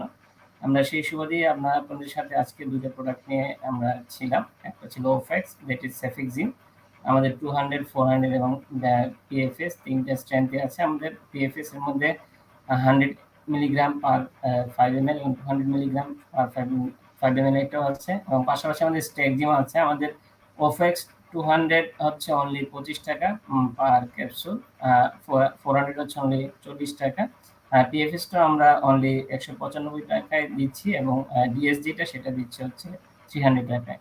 আমরা আসলে পাশাপাশি আমাদের স্ট্যাক্সিম যেটা আছে সেফ্রোক্সিম এক্সিটিল, সেটাও আমরা 25 টাকা ট্যাবলেট 250 মিলিগ্রাম, আর হচ্ছে 500 হচ্ছে অনলি 45 টাকা।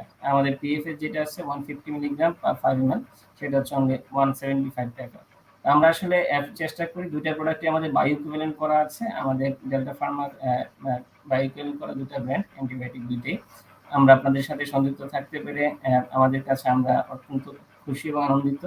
আমরা চেষ্টা করবো আপনাদের সাথে আরো পরবর্তী যেসব প্রোগ্রাম হবে সবগুলো প্রোগ্রাম আপনাদের সাথে থাকার জন্য। ধন্যবাদ আপনাদের সবাইকে, ধন্যবাদ ঢাকা ডেন্টাল কলেজকে। আসসালামু আলাইকুম। অসংখ্য ধন্যবাদ মিস্টার মুস্তাফা কামাল আপনাকে। আমাদের right now actually we are here, we will go for hearing from today's chairperson. Sir, please. Thank you. So I am really excited. I was excited today because my friend Dr. Shamim was the speaker, and I think everybody enjoyed. Everybody enjoyed. It is totally our Shamim touched whole the pediatric dentist. I think this is called uh, uh, uh, our overview of pediatric dentistry. I think we are succeeded. Thank you very much, Dr. Shamim. I am very much grateful to our chief guest, Honorable Principal, Professor Humayun Kabir Bulbul, and very dynamic person. I am very much grateful to our panel experts, Daisy Appa and FM Sarwar, Professor Asif Khan, and Dr. Ali Akbar Polan. I am very much grateful to our moderator, Dr. Ikramul Ahmed Shumon. He is very much confident about moderating this. So I congratulate him. Now, I should say about Shamim, Dr. Shamim. He is our classmate, and I'm actually we saw how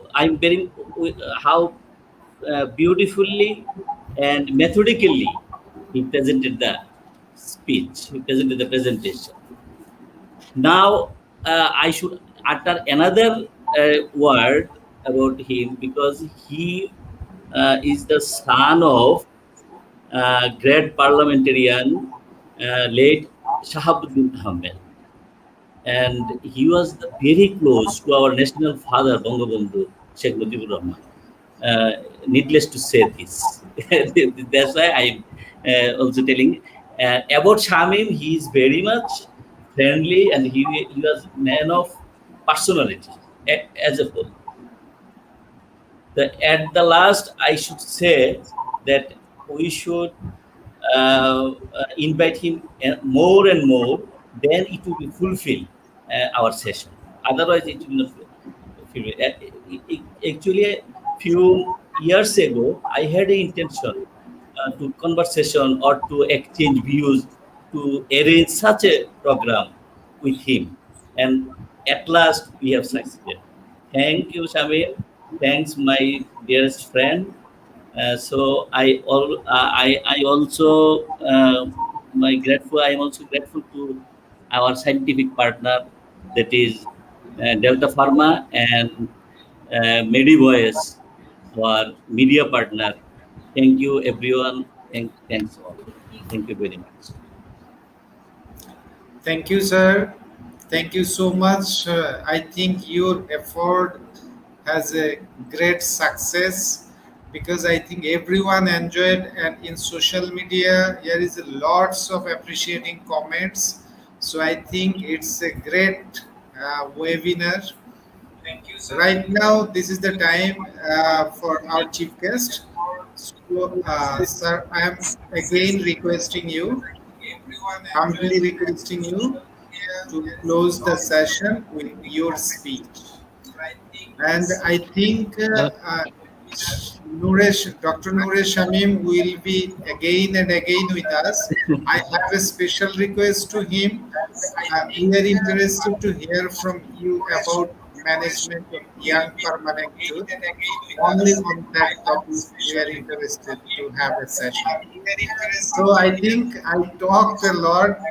If I say access anything, I'm sorry. So right now, this is the time for our chief guest, Professor Dr. Humayun Kabir Bulbul, sir. Sir. Doctor Ikramul আজকে একটা নতুন protocol তৈরি করেছে। Chief guest শুরুতেও বক্তব্য রেখেছে, আবার চেয়ারপারসনের পরেও চিফ গেস্টকে বক্তব্য রাখতে বলছে। তো যাই হোক, এটা যদি সঞ্চালনায় একটা অভিনবত্ব আছে বটে। আমার আসলে খুব বেশি বলার কিছু নাই, শুরুতে আমি কথা বলেছি। ডক্টর নূর আহমেদ শামীম একটা সুন্দর প্রেজেন্টেশন করেছেন, এবং এই প্রেজেন্টেশনের উপরে আমাদের স্পেশালিস্টরা professor doctor Umme Salma Abdullah, doctor AFM Sarwar, doctor Asif Iqbal Khan, doctor Ali Akbar Palan এবং চেয়ারপারসন ডক্টর শরীফুল ইসলাম আলোচনা করেছেন এবং সুন্দর আলোচনা করেছেন। এই কারণে আমি আসলে আমি এটার স্পেশালিস্ট না, এবং বলা যায় যে আমি কোনো সাবজেক্ট স্পেশালিস্টও না। ডেন্টিস্ট্রির একজন ডেন্টাল সার্জন হিসেবে আমি আমার যে আকুতি এই প্রফেশনের প্রতি, সেই জায়গা থেকে আমি সবসময় এইসব ওয়েবিনারের সাথে কোনো না কোনো ভাবে সংযুক্ত থাকি। কিন্তু আজকের এই বিশ্লেষণ, বিশেষ করে প্রেজেন্টেশনে চিলড্রেন পেডিয়াট্রিক ডেন্টিস্ট্রির আপনার এই যে চিলড্রেনের ডায়াগনোসিস, তার প্রতি বিহেভ কেমন হবে, ওটি রুমটা কেমন থাকতে হবে, ইকুইপমেন্টস কি থাকবে, ইনস্ট্রুমেন্ট কি থাকবে, ম্যাটেরিয়ালস কোনটা প্রেফারেবল, বিহেভিয়ারাল অ্যাসপেক্ট সহ একটা সার্বিক বিষয় উঠে এসেছে। আমরা আসলে ওভারভিউ অফ পেডিয়াট্রিক ডেন্টিস্ট্রি শুরুতে যেভাবে ভেবেছিলাম, আমার কাছে মনে হয়েছে আমাদের চেয়ারপারসন যথার্থই বলেছেন যে সকল কর্নারকে টাচ করে ওনার ব্যক্তিগত প্র্যাকটিস, ব্যক্তিগত উপলব্ধি সকল কিছুকে এখানে সন্নিবেশিত করে আমাদের কাছে উপস্থাপন করেছেন, যেটি এত সহজবোধ্য হয়েছে আমার কাছে অনেক সময় অনেক প্রেজেন্টেশন কি কারণে জানি খুব জটিল মনে হয়। তো কিন্তু আজকের এটা এত সাবলীল ভাবে আমরা রিসিভ করতে পেরেছি, আমার মনে হয় যারা দর্শক শ্রোতা আছেন তাদের বেলায় একই রকম অনুভূতি কাজ করেছে। তো আজকের এই প্রোগ্রামটি সুমন ইকরামুল বলতে চেয়েছে যে আমাদের শরীফুল ইসলাম তার অনেক আকাঙ্ক্ষিত ওয়েবিনার। কথাটার পেছনে যে বিষয়টি কাজ করছে সেটি হচ্ছে যে আমি শুরুতে বলেছিলাম যে আমাদের একটু মার্জিনালাইজ সাবজেক্ট গুলোকে তুলে আনার একটা প্রচেষ্টা আমরা মাথায় নিয়েছি। সেই জায়গা থেকে শরীফুল ইসলাম বাহার কে আমি যতদূর দেখেছি যে তার একাডেমিক ইন্টারেস্ট আছে, আর ক্লিনিক্যাল এসপেক্টে আমি যতদূর জানি সেই জায়গা থেকে মনে হয়েছে যে কিছু ভার যদি উনার উপরে চাপিয়ে দেওয়া যায় উনি এটা নিতে পারবেন। এবং সেই জায়গা থেকে যখনই তারপর থেকে উনার বলা যায় যে উনি দায়িত্ব গ্রহণের পর প্রতি মুহূর্ত সাবজেক্টের প্রতি ডেডিকেটেডলি কিছু করার চিন্তা ভাবনা করছেন, এবং যেটা আমাদের রীতিমতো কখনো কখনো অস্বস্তির বিষয় হয়ে দাঁড়িয়েছিল আমার জন্য। আমি তো নানা বিষয়ে এত মাত্রায় ব্যাপৃত থাকি যে কোনো সময় আমার কাছে এটা মনে হয়েছে যে টাইমের সাথে যাচ্ছে না। সেই জন্য উনি কি মনে করেছেন জানি না, কিন্তু আমি খুবই খুশি হয়েছি, আপ্লুত হয়েছি। আজকের এই প্রেজেন্টেশনের মধ্য দিয়ে দুটি জিনিস এসেছে। একটা হচ্ছে যে আমাদের পেডিয়াট্রিক ডেন্টিস্ট্রি কোন জায়গায় আছে আমরা খুব সহজে এটা উপলব্ধি করতে পেরেছি, এবং আনডাউটেডলি এটা ব্যাখ্যার কোনো অবকাশ নাই, কাউকে খাটো করা বা কাউকে করার জন্য না, প্রফেশনাল সত্যিকার অবস্থাটা চিহ্নিত করার একটা সুযোগ আমাদের এই স্পেশালিস্ট যারা আছেন তাদের মধ্যে এই বোধটা এসেছে। এখানে এটা আসার কথা আমি বলি, গত 1-2 বছর ধরে বা একটু বেশি সময় ধরে এই পেডিয়াট্রিক ডেন্টিস্ট্রিকে কেন্দ্র করে আমাদের একটা অ্যাসোসিয়েশন গড়ে উঠেছে, Bangladesh society of paediatric dentistry, যেটার সেক্রেটারি জেনারেল এখানে উপস্থিত আছেন এবং অন্যান্য সকল কর্মকর্তারা এখানে আছেন। এবং এটি সাউথ এশিয়ান সাংগঠনিকভাবে সাউথ এশিয়ান অর্গানাইজেশনের সাথে যুক্ত হয়েছে এবং আন্তর্জাতিক সংগঠনের সাথেও এটা সম্পৃক্ততা ঘটেছে, এবং একই উদ্দেশ্যে এটা অ্যাক্টিভেট হয়েছে। এবং আমরা ব্যক্তিগতভাবে আমার পক্ষে একটা জিনিস বলি, সেটা হচ্ছে যে ঢাকা আমি সবাই আমার অলমোস্ট সিনিয়র। আজকে যিনি প্রেজেন্টেশন করলেন আমি শুরুতেই বলেছি উনি আইকন। আমি যখন ছাত্র রাজনীতি করতাম তখন উনি আমার নেতা ছিলেন, এখন উনিও রাজনীতিতে নেই, আমিও রাজনীতিতে নেই, আমরা পেশাদারিত্বের জায়গায়, সেই জায়গা থেকে এখনো আমি আমার লিডার হিসেবেই উনাকে দেখি। এবং আমি শুরুতেই বলেছি যে এই জায়গাটা আমার একটা স্পর্শকাতরতা আছে, বিশেষ করে উনি এবং উনার টোটাল ব্যাচকে। আজকে এই শরীফুল ইসলাম বাহার উনার ব্যাচের, আফম সরওয়ার ওনার ব্যাচের, এবং এই লাইনে যারা সংযুক্ত আছেন আমি দেখছি professor Afzal Hossain Bachchu, professor Nurul Amin, doctor Syed আশেক আলী, এবং উনারা অলমোস্ট সবাই ব্যাচমেট এবং ওনাদের এই যে একাগ্রতা, ওনাদের পারস্পরিক ইন্টিমেট যে রিলেশন, এটা আমাকে আজও আপ্লুত করে, যদিও এটা বহু 2 যুগ 3 যুগ আগের কথা। সেই জায়গা থেকে আজকে পর্যন্ত এই বন্ডিং গুলো আমাদের অনেক কিছুই শিক্ষা দেয়। সেই জন্য বলছি আজকের এই প্রেজেন্টেশনের মধ্য দিয়ে আমরা আমাদের অবস্থানটা জানলাম। আর আমার এই পেডিয়াট্রিক ডেন্টিস্ট্রির যে সোসাইটি, একে আমি আমার পক্ষে সর্বোচ্চ সক্ষমতা দিয়ে সহযোগিতা করেছি। আজকে একটা জায়গায় এসে সংগঠনটি দাঁড়িয়েছে এবং ইনশাল্লাহ এটি পারফর্ম করবে আরো। পাশাপাশি আজকে পেডিয়াট্রিক ডেন্টিস্ট্রি, যেটার কিছুদিন আগে এটার চেয়ারম্যানের হেড অফ দি ডিপার্টমেন্টের দায়িত্ব পালন করেছিলেন আমাদের সাবেক vice principal doctor AFM Sarwar, এবং তার পূর্ববর্তী প্রফেসর ডক্টর উম্মে সালমা আব্দুল্লাহ, যিনি বিএসপিডির সেক্রেটারি জেনারেল। তো এই জায়গায় আমি শুধু একটা জিনিস চাইবো, সেটা টার্গেট ঠিক করে দিলাম, সেটা হচ্ছে যে আজকের প্রেজেন্টেশনের মাধ্যমে আপনাদের যে উপলব্ধি অনুযায়ী আপনারা আপনাদের ডিপার্টমেন্টকে কিভাবে সাজাবেন সেটা আপনাদের বিষয়। কিন্তু আমি একটা জিনিস চাইবো আপনাদের কাছে, যেটা প্রফেসর উম্মে সালমা আব্দুল্লাহ এবং আরো অনেকেই বলেছেন, সেটা হচ্ছে যে আমরা জেনারেল অ্যানেস্থেসিয়া বা যেটা রিলেটিভ অ্যানালজেসিয়া অথবা সিডেশন, এর মধ্য দিয়ে আমাদের এই বাচ্চাদের এই চিকিৎসাটাকে আমাদের ঢাকা ডেন্টাল কলেজ এস্টাবলিশ করতে চাই। এটা করার টার্গেটটা যদি থাকে, আমার মনে হয় আনুষঙ্গিক ভাবে অন্য বিষয়গুলো অটোমেটিক্যালি এসে যাবে। সেই টার্গেটে আপনারা কাজ করেন, সর্বাত্মক সহযোগিতা থাকবে আমার। আমি প্রিন্সিপালের বলে নয় বা টিচার্স অ্যাসোসিয়েশনের প্রেসিডেন্ট বলে নয়, বাংলাদেশ ডেন্টাল সোসাইটির প্রফেশনাল দায়িত্ব থেকে, যে কারণে আপনারা আমাকে সম্মান দেন, আপনারা আমাকে স্নেহ করেন, আপনারা আমাকে জায়গাটা দিয়ে দেন, যেটার যোগ্য কতটুকু আমি জানি না, কিন্তু আমি Jack of all but master of নান। আমি কোনো বিষয়েরই স্পেশালিস্ট না, কিন্তু আমি প্রত্যেকটা জায়গায় আমার যেটুক বোধ বুদ্ধি আছে এবং আমার যেটুক সক্ষমতা আছে এবং আমাদের রাষ্ট্রীয় সক্ষমতা যেটুক আছে, প্রাতিষ্ঠানিক সক্ষমতা যেটুক আছে, সাংগঠনিক সক্ষমতা যেটুক আছে, সবকিছুকে মিলিয়ে আমি চাই যে পেডিয়াট্রিক ডেন্টিস্ট্রি একটা জায়গায় উঠে দাঁড়াক, এবং সেই আশাবাদ দিয়ে আজকের ওয়েবিনার দিয়ে এটা একটা মাইল ফলক হোক, এবং এর মধ্য দিয়েই আমরা আমাদের নতুন যাত্রা সূচনা করি। আমি বিশ্বাস করি যে আমাদের ঢাকা ডেন্টাল কলেজে আমরা যেহেতু সরকারের প্যাট্রোনাইজেশনের কোনো অভাব নাই, গভর্নমেন্ট প্রতিনিয়ত কাজ করে যাচ্ছে এগুলোর ইমপ্রুভমেন্টের জন্য।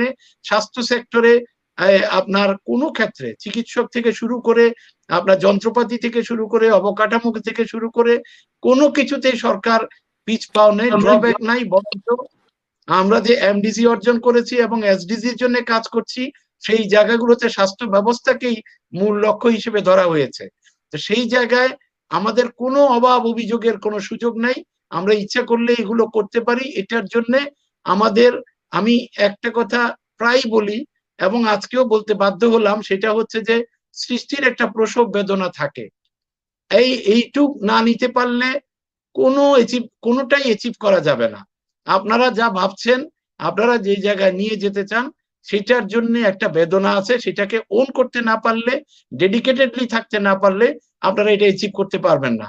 এটা আমার ব্যক্তিগত উপলব্ধি থেকে। আমরা যেটুক ছোটখাটো অর্জন ইতিমধ্যে প্রফেশনে করেছি, প্রত্যেকটার পেছনে কি পরিমাণ শ্রম ঘাম মিশিয়ে করতে হয়, এই অভিজ্ঞতা আমার হয়েছে। সেই নিরিখে বললাম যে শুধু ওয়েবিনার না, শুধু কথার কথা না, বা শুধুমাত্র কথার ফুলঝুরি দিয়ে আমরা এই জায়গায় দাঁড়াতে পারবো না।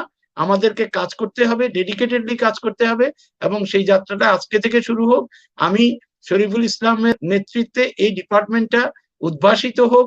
আগের যারা প্রধান ছিলেন তারা এখানে আছেন, তাদের অভিজ্ঞতাকে কাজে লাগিয়ে, তাদের সহযোগিতা নিয়ে, বিএসপির সহযোগিতা নিয়ে, সোসাইটির সহযোগিতা নিয়ে, ডেন্টাল কলেজের সহযোগিতা নিয়ে এটি একটা সঠিক জায়গায় দাঁড়াবে, এই বিশ্বাসটা আমার আছে। আমি কথা আর বাড়াবো না, সবাইকে শুভেচ্ছা জানাচ্ছি। দর্শক শ্রোতাদের দীর্ঘক্ষণ ধরে আটকে রাখার জন্য আমি তাদের প্রতি, তারা দীর্ঘক্ষণ মনোনিবেশ নিয়ে আছেন, সেই জন্য কৃতজ্ঞতা জানাচ্ছি, এবং আপনাদের সবার সাফল্য কামনা করি। সুস্থ থাকুন, ভালো থাকুন সবাই। আসসালামু আলাইকুম। ধন্যবাদ স্যার, অসংখ্য ধন্যবাদ। অ্যাকচুয়ালি আপনার এই স্পিচগুলো হয়তো আমাদেরকে সামনে এগিয়ে যাওয়ার জন্য অনেক বেশি সাহস দেয়।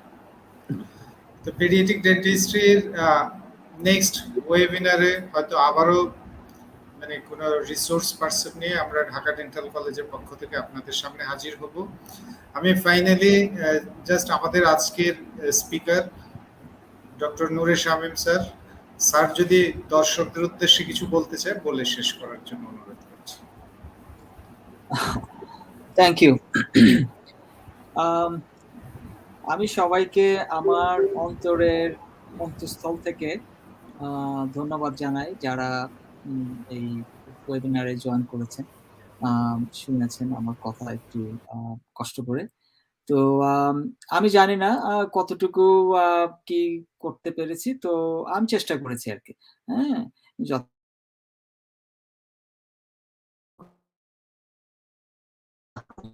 তো I hope বাংলাদেশের pediatric dentistry with proper leadership, আমাদের ডেইজি আপা আছে, আমাদের প্রফেসর প্রিন্সিপাল হুমায়ুন বুলবুল আছে, আমার বন্ধু ডাক্তার বাহার, ডাক্তার Sarwar,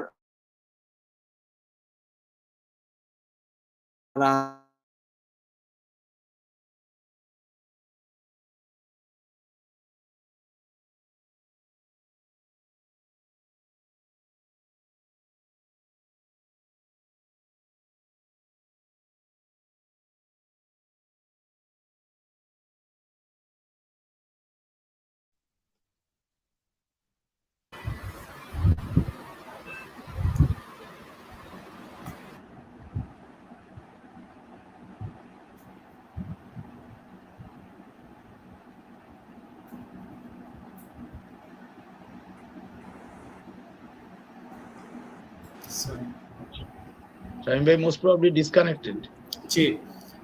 Maybe. I think is disconnected. So, sir অনুমতি দিলে এখানেই আমরা শেষ করতে পারি। আমরা এখানে শেষ করতে পারি। হ্যাঁ, আমরা এখানে শেষ করতে পারি। চেয়ারপারসন শেষ করেন। So thank you very much. Thanks a lot to everybody. আসুন বোধহয় শামীম ভাই আসেন বোধহয়। Shamim is here.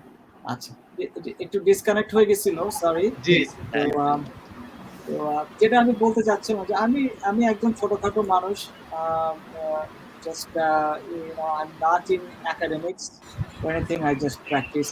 তো যদি আমার এই সামান্য ক্ষমতায় যদি আমি আমার দেশের আমাদের যারা নতুন pediatric dentist হবে যদি কিছু করতে পারি, I'll be more than happy to do it. It would be always my pleasure. ওকে, আমি ধন্যবাদ জানাই বাহারকে, আমাদের প্রিন্সিপাল সাহেবকে, আমাদের যারা প্যানেলিস্ট আছে সবাইকে। Thank you for coming and thank you for listening. Okay, it was a nice good pleasure. Thank you. Thank you, sir. Thank you so much for your valuable words. Right now, I am requesting Bahar sir, just conclude the session. আমরা যাই হোক, আমরা একটা successful প্রোগ্রামের সেশনের শেষে আমরা শেষ করতে যাচ্ছি। সবাইকে অভিনন্দন জানাচ্ছি এবং আমরা আবার এই ধরনের একটা অনুষ্ঠান আয়োজন করব আশা করি খুব রিসেন্টলি, এবং এটা আমরা এনজয়েবল যাতে হয় এবং নলেজেবল যাতে হয়, so that we can earn and share our knowledge, exchange করতে পারি ভিউজগুলা। সেরকম একটা সেশন শুরু করব আমরা এবং এটা কন্টিনিউয়াস চলবে। সবাইকে ধন্যবাদ। Thank you. Thank you.